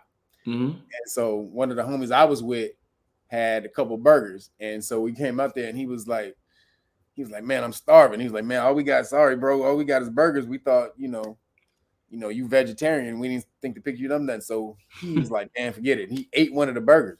Mm-hmm. The boy body, his body started tingling and vibrating. It was like he said his body was like his body woke up. Mm. It was like he hadn't felt so good in the 12 years almost since he had been eating vegetarian. And so what it was, then he went and found out his blood type was O, and that he needed meat. That his blood, that he needed meat, like his, and not that you have to eat meat all the time, but O blood types, you have to have some type of meat. It not that you have to have it, but it actually it makes you run more optimal if you're a O blood type. Wow, interesting. So again, everything is in moderation. Everything in moderation, but I'm telling you, he was vegetarian for 12 years, and as soon as he ate his first piece of meat, his whole shit changed. His whole thing. I mean, his whole shit changed. So again, your blood types, I would only use it as far as that, and don't stick to a regimen. Always everything in moderation. Don't just be like, oh, I always have to eat like this. I always have to eat like. Yeah, I get you. I got you. It's never like that. Let's get to the next question. How do we protect our melanin? Wow. How do we protect our melanin, Kev? Got to get some sunlight. Ooh, my brother, you cold blooded. Yeah, talk to them. You got to get some sunlight. Very first, you got to get the photons. Yeah. You got to get the photons, but also hydration, water. Your melanin in the report, it breaks down. Your melanin works best when it's hydrated. And then you go and you see in the hood where there's fried chicken place, liquor store, a Chinese food place, all these things with super sodium in the food, and alcohol, which dehydrates you. And so you wonder, did this accidentally get put in the hood? Things that just dehydrate our melanin on a constant daily basis, or did someone know that we worked like that, that our chemical makeup was like that? And I'll tell you, they had to know, because this book has been out. They've been doing this research for 114 years on you. So a lot of this research was out in the early 1900s. Some of this research that's in here was in the 60s that they were breaking out. They talk about how your melanin, the reason for the civil rights movement was because your melanin was turned on. That's a direct quote from the book. The reason for the civil rights movement was because Black people's melanin was turned on. Now you take that for whatever the hell that means. So they know who you are and what you can do, but most importantly, what makes you work, what makes you go. And if I can corrupt that, then I can corrupt, your efficiency, or how you move, and how you work. So water, you have to go on cleanses. Sorry, y'all, you'll have to do cleanses every year. You can't let all that stuff pile up in your body, because your melanin it cleanses the body. But if you're over polluting the body, then melanin, you're putting more in it than faster than the melanin can kick it out. So you have to go on cleanses. You got to do it. I go on a cleanse 2 months out of every year. I'll do my stuff, but at the last 2 months of the year, or December and January, I'll cut out meat. I'll go vegan. Just cut it all out. Make sure my body resets, and then keep it moving. So You guys got to stop eating table salt too. Mm. Table salt Mm. dehydrates you. Let me tell you, Mm. this is a major thing. You guys want to Mm. get Himalayan Mm. salt. Mm. This like pure the Himalayan salt. So the Himalayan, that pink Himalayan salt, that's melanin. They even talked about that in the book. They called salt melanin. They literally called salt melanin. The scientific word for salt that they used in that book was melanin. So when you look at the salt, all the salt that's mined in the world, only 4% of the salt that's mined in the world goes to food, goes for food. Like that white salt, that table salt that you see, that everybody puts on their food, that's only 4% of the salt that's mined in the world. The rest of that salt goes to make shit, to make chemical like tables and couches and books and all that. They use salt in industrial chemical. That's how you literally get everything in industrial chemicals with salt. So if it's an industrial chemical, it's the same thing to your body. So table salt, sodium chloride, is like poison to your body. It pulls water out of the cell. It dehydrates you on a cellular level. So you have to go and take this pink Himalayan salt, which has like 84 minerals per grain of salt. Mm-hmm. And so that starts to rehydrate the body, and so that you can excrete a lot of the toxins. The body, well, a lot of times when you're dehydrated, your body won't kick out toxins out of the body because it can't release that shit into your body because it'll kill you. So that's why it holds it in your fat cells and stuff like that. And so a lot of times when you're working out and you're thinking, why can't I lose weight? You can't lose weight because you're not hydrated enough. The body doesn't want to lose this weight and release those toxic chemicals from the fat cells into your body. So this is an ill thing. So salt, I would definitely say everybody get off of table salt. It dehydrates you on a cellular level. Start drinking or start taking Himalayan salt. And y'all can do it. You can also do a salt cleanse. You can find Himalayan salt rocks, giant salt rocks. You put the salt rock in water, you submerge it in water, you create a salt brine. You take the salt rock out, dry it off, use it, keep it for later. Then that salt brine, you take a teaspoon of that salt brine every morning, put it in 8 ounces of water. This is very important. Don't take the teaspoon of salt. You're gonna fuck yourself up. Put the teaspoon of salt, that salt brine, into 8 ounces of water, stir it up, and then drink that. And it will start to give you a salt cleanse. And you can only do it with Himalayan salt, though. Do not do this with regular salt. But Himalayan salt, it'll start to kick out the toxins out of the cells in your body. My ex-girl did this. She used to be a smoker. She had stopped smoking for like 5 years. When we did the cleanse, she started coughing up black stuff that was left in her lung. She hadn't smoked for 5 years. And she started coughing up this black stuff that was left in her lung. So we have all these, and this is why that CV-19 was able to take a hold of a lot of us, because we're so toxified cellularly. We have all these chemicals and mucus and toxins in our body. So I would definitely say get on the right salt. Your body is 75-80% salt or water, but it's salt water. It's saline solution, which is salt water. So you have to, and you have to have the correct salt in the body. Definitely interesting. I definitely appreciate this information. We got a question from, I know the sister, Karain Water says, what about salt lamps? Ionize the air. Absolutely. Got one in the bedroom. Salt lamps, candles. So the salt, you can buy the salt, it's shaped like a candle holder. You can drop the candle in there, and the fire, when it heats up the salt, it releases that salt to the air. It helps to ionize the air. Absolutely. Great thing to use. For sure. Excellent. Shout out to Kareem. Shout out to that sister right there. Somebody wants to know, what about Celtic salt? Is that as good as Himalayan salt? Celtic salt? So that's Celtic salt. No.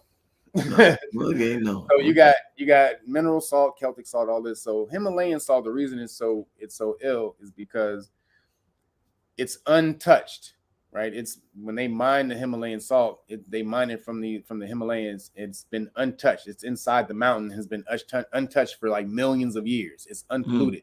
Celtic salt and sea salt are polluted with when they get it out of it's polluted, whatever was in the in the sea Mm. where they got it. So, but Himalayan salt is untouched. It's just mined from the wherever it only comes in contact with the humans who mine it. But other than that, no pollutants. So that's why it's so pure, and it has 84 minerals per grain, which basically you're taking like trace minerals. Trace minerals help your that's literally what salt is supposed to do, give you trace minerals in the body. But they wash it, they take it from this beautiful pink, dark pink, and they wash it and completely wash all the minerals off of it except for two minerals, sodium chloride, which is literal toxic to your body. Your body sodium chloride kills your body. It hardens your arteries, and then that's when you get that's when you start to get heart attacks and stuff like that, because the table salt hardens the arteries and they crack. So it's I know it may seem like a very minor thing, but table salt is probably one of the biggest thing that contributes to death in the world is table salt. My brother, as God's with amnesia and we're waking up, I'm glad that you are talking about this, my brother, because this is an important thing for us to get to that level of conscious and understanding, because there's things that prohibit us, and this food is a major impact. So yeah, and speaking of that, somebody wants to know, what about sugar? How does it react with melanin? Talk to me about sugar, my brother. Sugar is bad. Processed sugar. Processed sugar is bad. But again, anything to an extreme is bad. You're always supposed to be in the middle. Let's get that straight. Everybody, you're always supposed to be in the middle. That's the universal harmony of things. Yin and yang, you're balanced. So everything in moderation. So when you're talking about sugar, it's carbohydrate. Sugar is just a carbohydrate. Sugar is what powers the body, right? So natural carbohydrates is the body's natural source of power. That's what it wants to use to empower itself, right? So sugar is the very first thing that it uses. Now you got so many different types of sugar.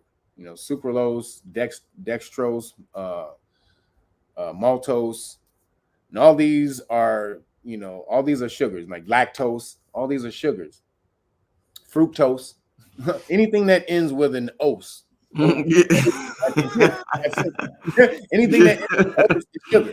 Just so y'all know, so y'all understand the chemical structure. Anytime you see ose at the end of a word, that means it's sugar. So that because they'll put this on the back of, when you go read the back of food labels and stuff like that, these are the chemical names that they use to trick you to make it not look like it's sugar. So just so y'all know, when y'all go and everyone, you're supposed to read the food labels, the food that you buy. If y'all not doing that, y'all tripping. So every time you pick up something, look on the back. If you see a lot of oses in the back, that means there's a bunch of sugar inside of it. So, fruit sugar is what's best for you. But even eating too much fruit sugar is bad. Like, I'll give you an example. Oranges is fructose, but orange sugar, if you eat too much, you drink too much orange juice, that's bad for you. It's the same thing as eating a candy bar. Your body doesn't know the difference. Drinking a glass of orange juice and eating a candy bar is the same thing. Can't don't say no shit like that. It is. Drinking a glass of orange juice is the same as eating a candy, a Snickers. I can't do. Sugar doesn't have the fat. It doesn't have the fat that a candy bar has, but it has the same sugar. Yes. Wow. So you want to moderate. You want to moderate your sugar. I was a sugarholic. Like, oh my God, Woo, I was a sugar beast. Get me off no sugar. But again, that's why I do the cleanse 2 months out of the year, because if you feeding over that sugar, that means your body is like it's like cocaine, huh? You doing that? You trying to continuously inject sugar. It's a bad thing. So everybody, you got to know, sugar is it causes an inflammation. So the reason sugar is bad, sugar causes inflammation in the body. Inflammation is the very cause of most of the disease in the body. So what about when they be like sugar cane, Kev? When they be like contain sugar cane, is that any better? That's natural sugar. That's something. So your body recognizes natural sugar, but not high fructose corn syrup. High fructose corn syrup is 200 times sweeter than sugar. Just so y'all know, 200 times sweeter than sugar. So it's fake. So your body doesn't recognize it. So it stores it in the fat cells, which is why you get way fatter by eating things with high fructose corn syrup. They say, oh, there's no fat in this and no sugar, but only high fructose corn syrup, or or sugar free, but it'll have what's the other aspartame. Oh, that's the sugar free. Yeah, sugar free is definitely bad, but so high That's fructose corn deadly, syrup and deadly. aspartame, and so it causes this inflammation in the body. If you go off, I'll tell you right now, if you guys are feeling any pain in your body, in your knees, your joints, anything, I promise you, go off of sugar for 1 week. Kev, Go off of sugar for 1 week. Kev, don't do that to them, man. Hey, look, Kev, don't do that to them, Kev. I'm trying to tell you, you're gonna feel like your ass is a brand new person. If Man, you got people like, oh, your back, you got this back thing, your knee thing, all this. I promise you, it's inflammation. If you go off sugar for 1 week, that inflammation will come down in the body, and your body, you will be like, holy crap, what the? You feel like you got a brand new body. I promise you, sugar. You want to eat complex carbohydrates that take a certain amount of time to release the energy in your body. So you got simple. I'm just give you not take you into it, but simple carbs, complex carbs. Simple carbs are are juices, like anything like juices or anything like that you eat, and they go into the bloodstream within 20 minutes. A complex carbohydrate is something that breaks down for about a couple of hours. It releases the sugar in your body for over a couple of hours, like pasta, bread, stuff like that. So it's better to eat a complex carbohydrate where the sugar is released over a certain amount of time, whereas it's not right in the bloodstream quickly and boom, and it gives you this sugar spike, and then now boom, and it bring you down. So that's the difference between sugars, but sugar is inflammation. I would say stay away from most sugar when you can, especially processed sugar. It causes inflammation. It causes pretty much every bad thing can be caused by inflammation in the body. If you go to a doctor, they'll tell you everything's caused by inflammation. Heart attacks, heart pain, everything, inflammation. So sugar, take the sugar down, take the inflammation down. You'll feel like a new person. Man, I promise you. Do it for 1 week. I know I know people y'all on y'all sugar stuff, but man, we talking about gods with amnesia. This is one of the things that keep us in the amnesia state. Is the sugar? Thank you. But this is one of the things that takes down that depowers you. Yeah, sugar is a very it takes your vibration down. When you're sugared up, your body doesn't know it's artificial vibration frequency. That's why you're jittering like this all the time. When you eat a lot of sugar, your body is in a constant state of the jitters and shakes. So I would definitely say if your kids, there was a study that showed these kids, they was high school kids, and they took these high school kids, these were bad high school kids, they would expel from regular high school, and they would put them in the special school for bad kids, right? But the school that they put the bad kids in, they were doing an experiment. So they were like, all right, well, and they basically thought it was kind of like a punishment, but also an experiment too. So when they got there, the food that they would feed them in their vending machines was like fruits. There was no candy bars and stuff. They only had fruit vending machines. They didn't feed them any sugar. They fed them vegetables and healthy meals for lunch. And the crazy thing is, the kids who got expelled from regular school and was in this school for bad kids, they started doing better than the kids in the regular school. Wow. When they took them off sugar, they started to find out that they were able to focus better. They were able to remember things. I mean, taking them off of sugar changed these kids' whole lives. Damn, How these kids became honor students. So that just shows you how ill it is.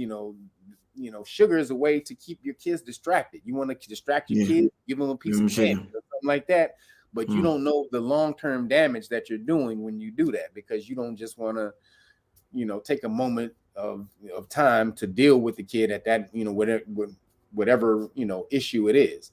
So sugar the devil. Yeah, sugar is the devil. And I'll tell you, I'll let you know why real quick. In ancient times, you're not supposed to eat the things with a lot of sugar. The reason we eat things with sugar is because when food wasn't as abundant, we have to go out and hunt for food. When you would eat something with sugar, it would let you know it's high in calorie. So sugar, anything with sugar is high in calorie, which means calories give you energy. So we wouldn't have to get a lot of food. We would just have to get foods that were high in calorie that we can take back and we could eat. So sugary foods let us know that this food was good to eat, that would give us a lot of energy. Now that we're in a goddamn world where you don't get off your couch, you postmating shit. You can just order sugar to your door. You ain't supposed to be doing that. You're not supposed to be doing that. And so this is what gets us caught, you know, in this detrimental spiral of, you know, taking the body down with sugar. Man, I'm gonna take two more questions, family, then we're gonna get out of here. Once again, family, it's such a fun show when I bring my brother Kev from Real Nagas onto the platform. Make sure you check out his YouTube channel, brother. What's your YouTube channel? Real Nagas at YouTube, youtube.com/Real Nagas. Indeed. Make sure you check out the brother's YouTube channel. The brother has a wealth of information on there.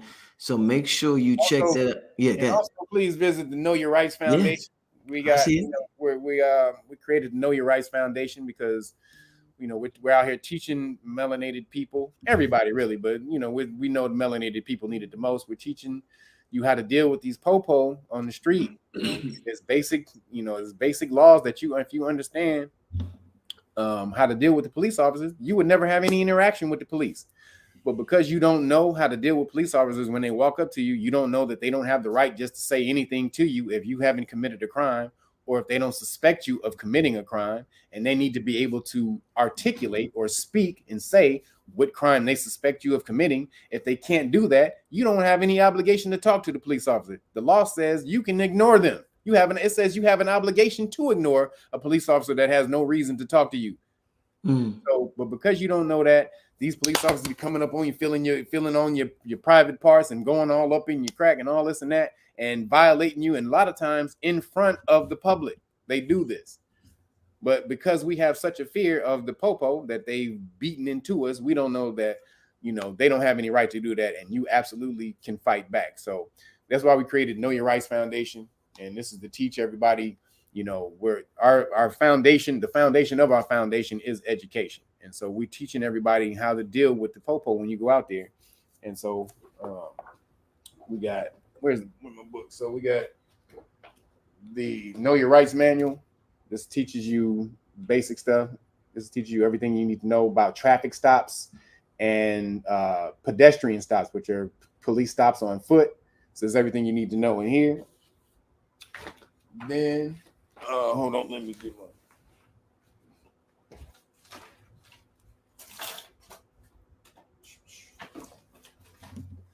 So, man. So we got constitutional rights cards. So we got these cards right here. This constitutional rights card, this is what you give a police officer at a traffic stop or a police stop, and you say, I don't answer questions. This tells the police officer all your rights at a police stop and what will happen to them if they violate your constitutional rights. Right here, everybody's heard about qualified immunity. That's the body armor that the Supreme Court gave police officers for when they violate your rights, and they do it, they unknowingly do it. So basically meaning they do it in good faith. They don't know that they're violating your constitutional rights, then they get off when they do that. But if you alert them that they're in danger of violating your constitutional rights before they do it, and you get them on camera, the law states that a police officer who knowingly violates the law or your constitutional rights loses their qualified immunity. That's what that says. That's what that breaks off right there. So you hand them that. And then if they keep on pushing it, so these things you keep in the car and you hand the police officer when they pull you over, and you say, I don't answer questions. You should never answer questions from the police officers. You hand them this, you say, I don't answer questions. And then if they keep pushing the line, they have something called a public official bond. Now, this has become really famous in the last couple months because there's a group called Bonds for the Win. This group of Caucasian people, this lady who created it, who found out about bonds, about how all public officials have bonds, and they've been placing bond liens or claims on school board officials who got mask mandates in all these different counties around the country, and they've been getting the mask mandates taken down all around the country by placing bond claims on all these public officials, school board officials, stuff like that, taking them Damn. out, Shit. the game. Bro, Really, the game is vicious. dude, game is vicious. I've been breaking this off for about 7 years now, but these Caucasians have come in the last 8 months and they have smashed on. They've been doing all the smashing. I don't know why we got to let Caucasian people get the information second and then mash on it harder than we do. But here again is the public official bonds book. This lets you know the public official bonds are and how to go place the lien on those bonds. And they also have it's either a bond or liability insurance. And every public official, that includes mayors, governors, judges, all of them have to have that. And if they violate your rights, you can place a claim on that, and they can't work that day, meaning governors. Like most people, we don't even know these governors who are instituting these unconstitutional mandates, and you can place claims on their bond. Y'all, no one know that. No one knows that. But this is this right here.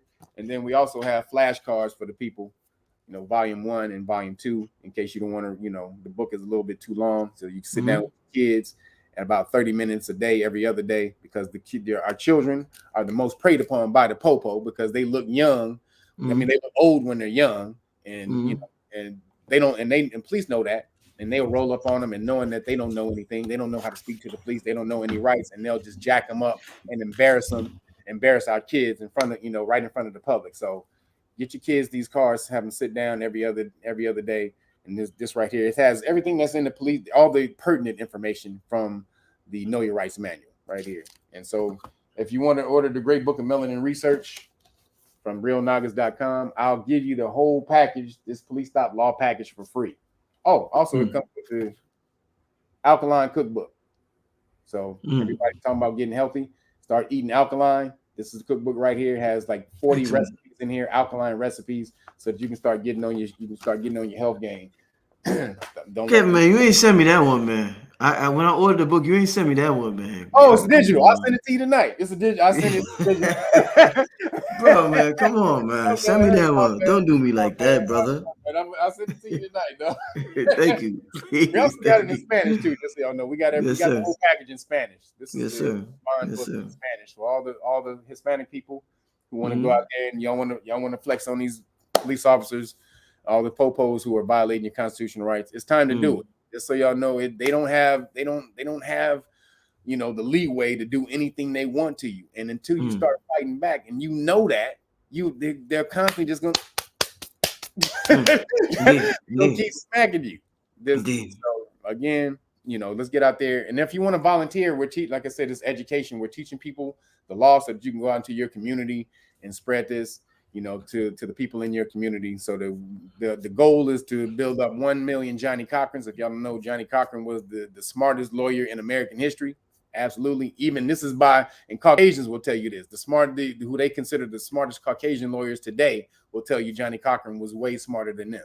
So we're trying to build 1 million Johnny Cochrans, and that's the only way we're going to be able to move into this new era that we're moving into, where corporations rule everything. So let's build up a corporation or a foundation, an organization that's on same par, that's on the that's on even playing ground with them, that we can smash on them with. So there's no better organization than an organization called Know Your Rights. So let's get with it, y'all. KnowYourRightsFoundation.org if you want to sign up, or if you want to get any of this stuff without the Melanin book, you can go to KnowYourRightsFoundation.org. Kev, man, I definitely appreciate you, man, for coming on here. We Gods with Amnesia. We're remembering who we are. So let's end it like this. At the beginning of the show, somebody asked a question. I was like, I'm gonna get to that later. Somebody said, remember. Our whole vocabulary explains the process of what's going on. So if we're remembering, talk to me about the word remember before we get out of here, because it's like we're, like Transformers and Voltron, and we're like joining the pieces. What's the deal with the whole word remember? Like, is it more than what we think it is, my brother? Or am I just looking too much into it right now? Am I looking too much? Kev, tell me. I just want to know. Am I looking too much into it, or is it like because I'm remembering? Tell me. Talk to me, my brother. Well, you're not. You don't necessarily remember. You never lost the memory. Yes, Your sir. Okay. everything that you know, the information is all embedded within your genetic code, in your genes. It's all the information is in there. It's just when will it be released, to you, and everything will be released into you in the time that you're ready for it. Mm-hmm. In the time that you're ready to receive the vibration and frequency. Because remember, and I'm using the word remember, but information is not. You don't store information. You don't store really information in your body. Your body is tuned to a certain vibration, and you resonate with the information. That's truly what information is. It's a frequency that you resonate with. Yes, So sir. when you say remember, all we Mm-hmm. have to do is, I say, retune. I don't Mm. say remember. I say retune. Retune.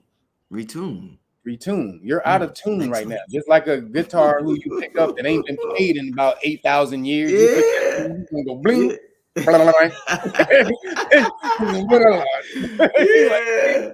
I right. love that. I love that. I love that, my So brother. I love that, my brother. the guitar Yeah. is not tuned. You're gonna have to bring Yes. somebody in here to work this thing up Uh-huh. here. You're doing all that. You got to do that. You got to do all the work to Yeah. tune that thing again. And once you put in all the work and do everything, and then that thing will play with such beautiful harmony that you'll never know that it was out of tune. But Mm. that's what we are. We are instruments who need to be retuned. And you're constantly tuning, you're fine tuning. It's something called fine tuning. Once you get to the certain, you get to the certain the vibration, then you got to really get on there. If anybody who remember the old knob radios, you would get right there, you would get to the radio station, it was coming in, but you had the static, and you had maybe some Mexican music playing on the other side of it, and you were like, and you and you that's called fun. Get that shit, that Yeah. line Uh-huh. right there, man. And Uh-huh. so that's what you're doing. Yo. Everybody, you're Oh man. hitting that knob right there Can't to be crazy. right vibrate the perfect frequency, so that information can flow and Yeah. flood into your body, Yeah. with no obstruction. Yeah, man. Let's get to one more question, man.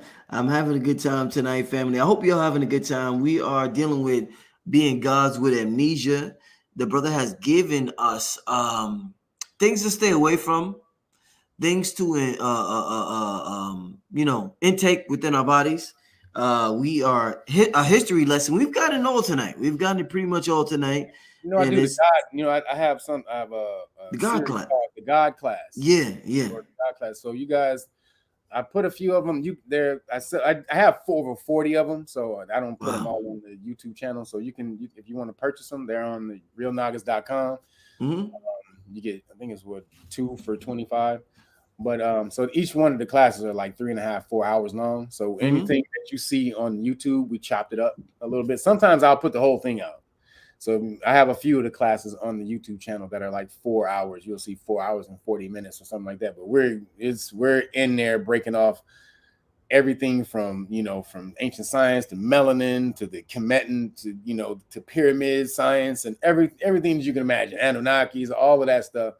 And so I did that series. So if you want to go to the channel, you can check it out. I just released the God class number 7, part 4, and part 5.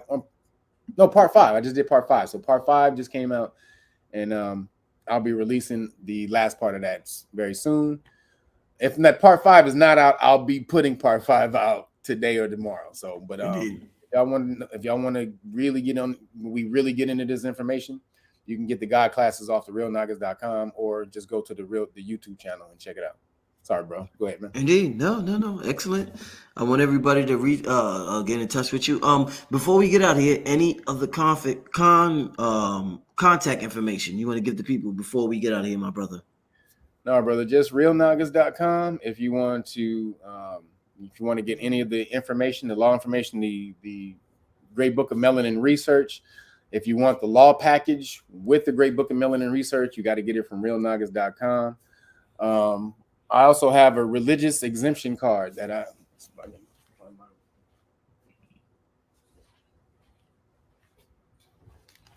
So we also have a vaccine religious exemption card right here.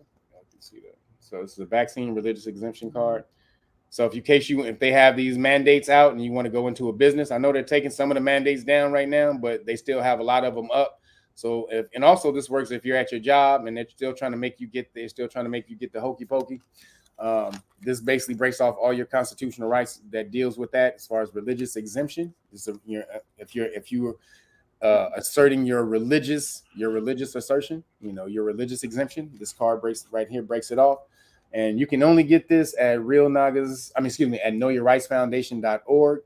I had a deal going, but the last day of the deal is today. So I'll put this in the Know Your Rights. I'll put this in the package that you get from realnagas.com with the Melanin book.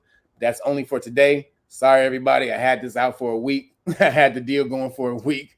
Today is the last day. So if you want to get this, you got to order the package today. And I'll put this in the package from Real Nagas. But if you just want this card, go to knowyourrightsfoundation.org and you can find it with the rest of the stuff.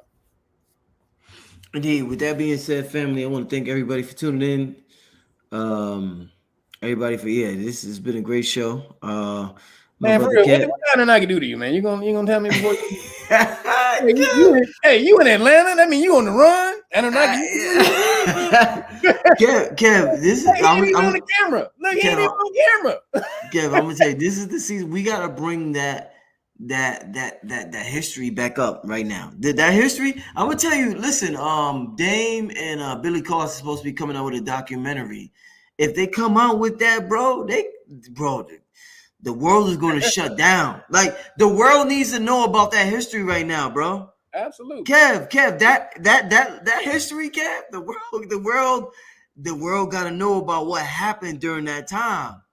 And so I'm just one, I'm just one channel. I know, I hear you, brother. It's funny. It's so confusing, though. It's so confusing, though, Kev. I guess there's so many different accounts, Kev. But go ahead, my brother. I'm sorry to cut you off. It's confusing. No, bro, you good? Good. Ancient Aliens. The first few seasons of Ancient Aliens go over it pretty good. They get pretty deep into the Anunnaki stuff. But again, man, it's the knowledge that the reason you want to find out that information is because it helps to empower who you are today. It's not that you find out you're an Anunnaki that's going to give you it's going to unlock some superpowers within you, but it lets you know that the lineage that you come from was always noble. Just so y'all know that again, you going back and you start to read this information. The Anunnaki were noble. They were a noble class. Yes. Okay.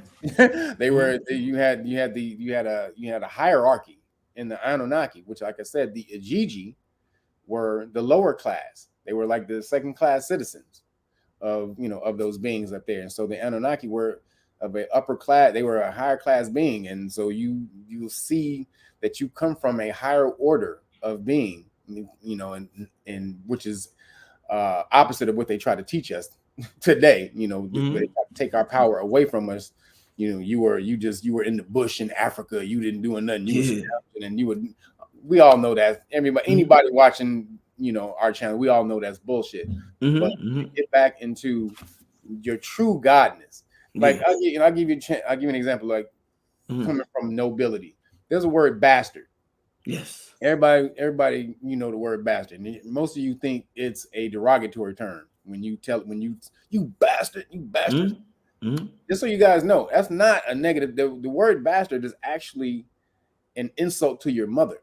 And it's an insult to your mom. A bastard was somebody who had a noble father and a common mother. So if you understand, the nobility plays a high part in who we are, especially in our history. So, starting understanding that you come from this noble class of beings, wherever the hell they from, will help you to understand, and hopefully help you to understand how we got to where we are today, and help you to bring you up out of that bullshit to empower you to say, wait a minute, I'm way more. I'm way more than what I am, than where I am, than what I've been led to believe. I am today. So I understand, man, that Anunnaki science, that Anunnaki information is super important. Indeed, indeed. Do you think that moving forward, do you think that certain DNA is going to get revealed or unlocked that makes it more important to you know what I'm saying, to talk about things Man, like we this? got we got people waking up on some stuff every second, man. Yeah. Is so I tell you right now, that conjunction, the great conjunction Yeah. that happened, Last 2020, right? Was that 2020? 2020 great conjunction. December. It That video, you had the illest video. You had the illest video in the world, Kev. That's what made me man, want to. they got me, Kev, dog. They got me, dog. Kev, you had the best video in the world. That's what said. I gotta reach out to that brother. You had the best. Man, they got Oh, me, you had the dog. best video in the They world. got me. I know, man. I I tried to know. put it up again, and they took it down They within took it an down. hour, within Damn, man. 17 minutes. they Wow, bro. That took was it that down was the within best video I seen, brother. Wow. Thank you, man. I appreciate it. Yeah. And that when I talk about channeling information, that Yeah. was channeled. It was channeled. It was That channeled. information was channeled. It was just flowing. I couldn't stop that. If I tried Yeah. 10 times, it was just coming through. And so that was, the Mhm.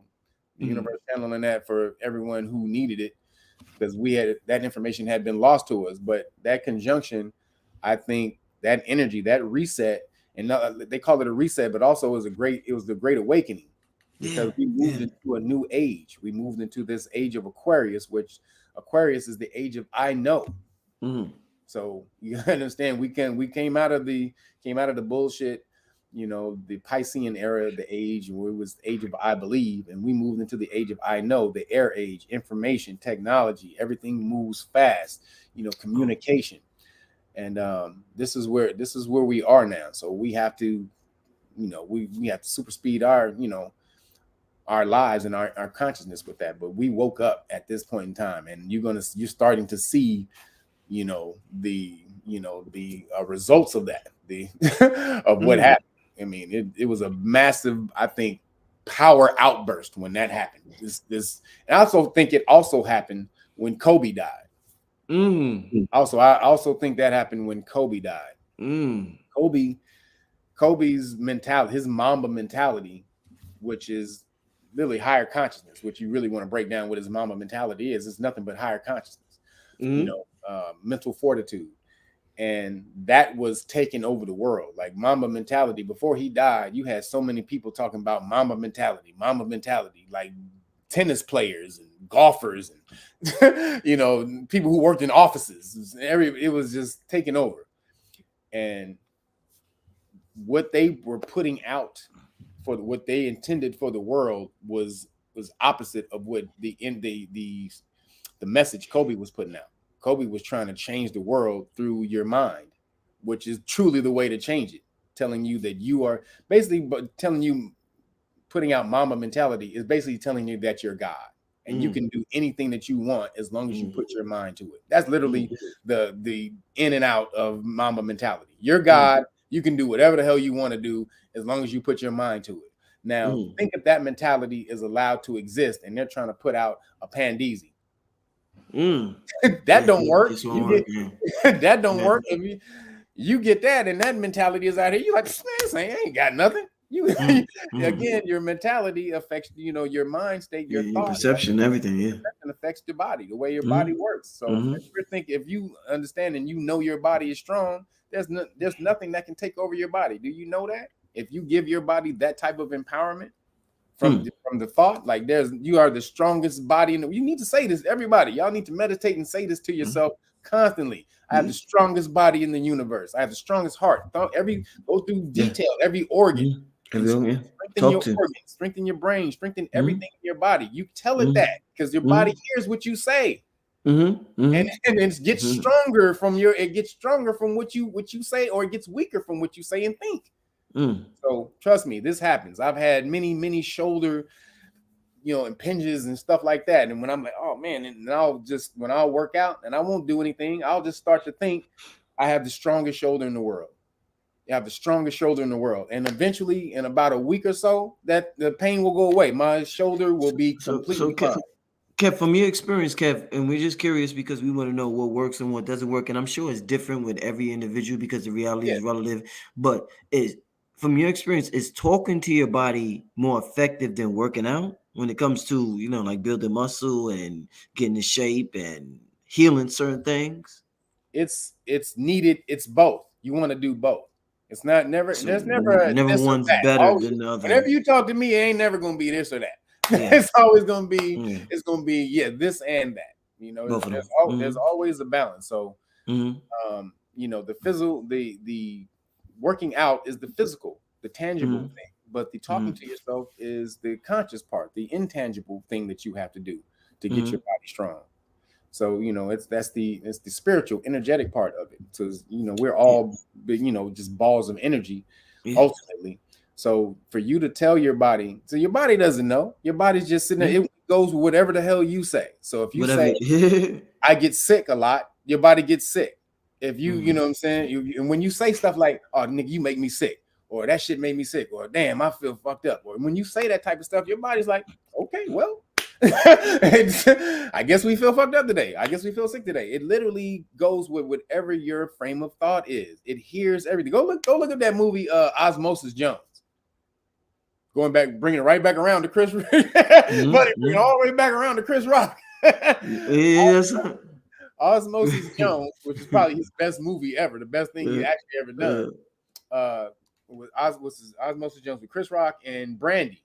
mm-hmm. So go watch that damn movie. That breaks down how in your body your cells are sentient. It thinks and they hear whatever you say. Mm-hmm.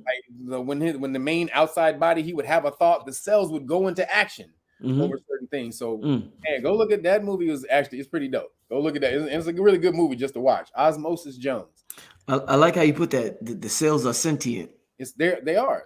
The cells are Your sentient. cells are they thinking. Yeah, sentient. We think we like that shit sounds so ridiculous to the average person, but it's 100% fact. The cells are sentient and they will Fact. respond. It's Yeah. absolute fact. That's what your gut intuition is. That's the cells in your gut. When you feel like nigga, I don't really feel that. Yeah. That's the consciousness of your gut. The cells when you're in your in your gut Yeah. in that system there, telling you, nigga, no, this ain't right. Yeah. And you need to listen to that. That's Mm. the consciousness down inside your intestine. Just so everybody, your intestines is where 80% of your immune system comes from, Mm-hmm. your Mm-hmm. body. So if you don't have a healthy intestinal system and colon, then your body's going to be unhealthy. So that's clean your colon, clean your intestinal system, you cleanse your body. Just so you know, that's why going off of meat is so important, because that stuff stays in that system for a long time. But yeah, your system, your cells have consciousness. It thinks without you, and it also listens to what you say, because you are ultimately the foreman of the body. It's going to listen to what you say. But if you don't give it no instruction, this is going to do whatever. Yeah. Leave it It, susceptible to external so suggestion. if you don't direct it, it'll listen to like TV and radio Yeah, and or somebody else coming down yeah. the way, telling you that you may, what I'm saying, you may feel sick, or you may, man, watch out, don't, watch out, they be getting sick over there, brother. Don't be, and you'll take that in your head and you'll go on with that. Oh, these niggas be, oh man, they be sick over here, and you introduce that vibration into your body, and your body's like, all right, well, I guess that's what we're on. But conversely, if you say, I don't ever get sick, or I don't, what I'm saying, I empower my body to fight off whatever invades this body, because ultimately I am the god of this body. And whatever happens in here, I say, no matter any external thing coming into your body has no more power over your body than you do. It doesn't have any more power over your body than you do. You have the ultimate power. Just so y'all know that it is an invading consciousness. It is not the consciousness that came with the body. It ain't the hubcaps that came with the car. Okay, so you can tell your body that you can empower your body and your cells, your organs, to fight off anything. You just have to do it. You have to go inside and talk to those conscious systems in your body. That's why they're called organisms. They work on their own. That's what an organism is. an organ is. It's a system that works on its own without you having to do anything. It has to have a certain consciousness to be able to do that. So that means you can talk to it. You can go tell it to be more optimal or whatever the hell you want to do. So that's the secret. Your meditations, talk to your body, and empower yourself. I haven't been sick in 30 years, bro. Come on, man. Yo, family, listen. Family, I did not expect the show. Listen, I told you I'm out of town. That's why I haven't been live in a week. I didn't expect this show to be 2 hours and 15 minutes. I really didn't. I thought this show was going to be an hour. I called Kevin. I'm like, yo, man, real quick. I didn't know it was going to be 2 hours and 15 minutes, man. But this is what he said. He said, hey, man, look at man. I'm on the run. Annunaki been looking for me, man. I've been dipping and dodging. I'm out here. I'm in a safe house in Atlanta. So, hey, I can't be on screen. You're going to be on screen by yourself. You're going to find me. So, nigga said the Annunaki been looking for me. Annunaki hunting this nigga down. Like, nigga, what you doing all these videos on us for, nigga? The Annunaki been looking. Doing all these damn videos on us, nigga. What the hell you want to know, nigga? What you want to know? Man. Oh man. Hey family, you're gonna get laughs with this brother. If you join this channel, if you sign up, you're gonna get laughs, family. If you're not ready for laughs, don't sign up. But this brother, he presents knowledge in a certain way, and that's why I appreciate the brother. Oh man, such a good show tonight, family. I just like to have fun, man. That's definitely important. That is definitely important. Kev, one more time, give the people your contact information if they want to get in contact with you, my brother. realnagas.com or knowyourrightsfoundation.org. All right. And that's to Know Your Rights Foundation. If you want to volunteer, you want to learn the law to be able to, be a representation of Know Your Rights Foundation in your community so that you can start teaching people and help build up this community of 1 million Johnny Cochrans. Let's get on board. knowyourrightsfoundation.org. Sign up. Indeed. And with that being said, family, I'm gonna be back. I'm gonna be back tomorrow. I'm not gonna say who the guest is gonna be, but I will be back tomorrow once again, family. So come back on here once again tomorrow. Shout out to my brother Kev for joining us tonight. Real Nagas. Look at my brother's shirt. Brother. Yeah, my brother's shirt is fire. My brother always represents with the Know Your Rights Foundation. With that being said, this is Brother Rich, Kev from Real Nagas. Signing out, family. I'll see you tomorrow. Peace.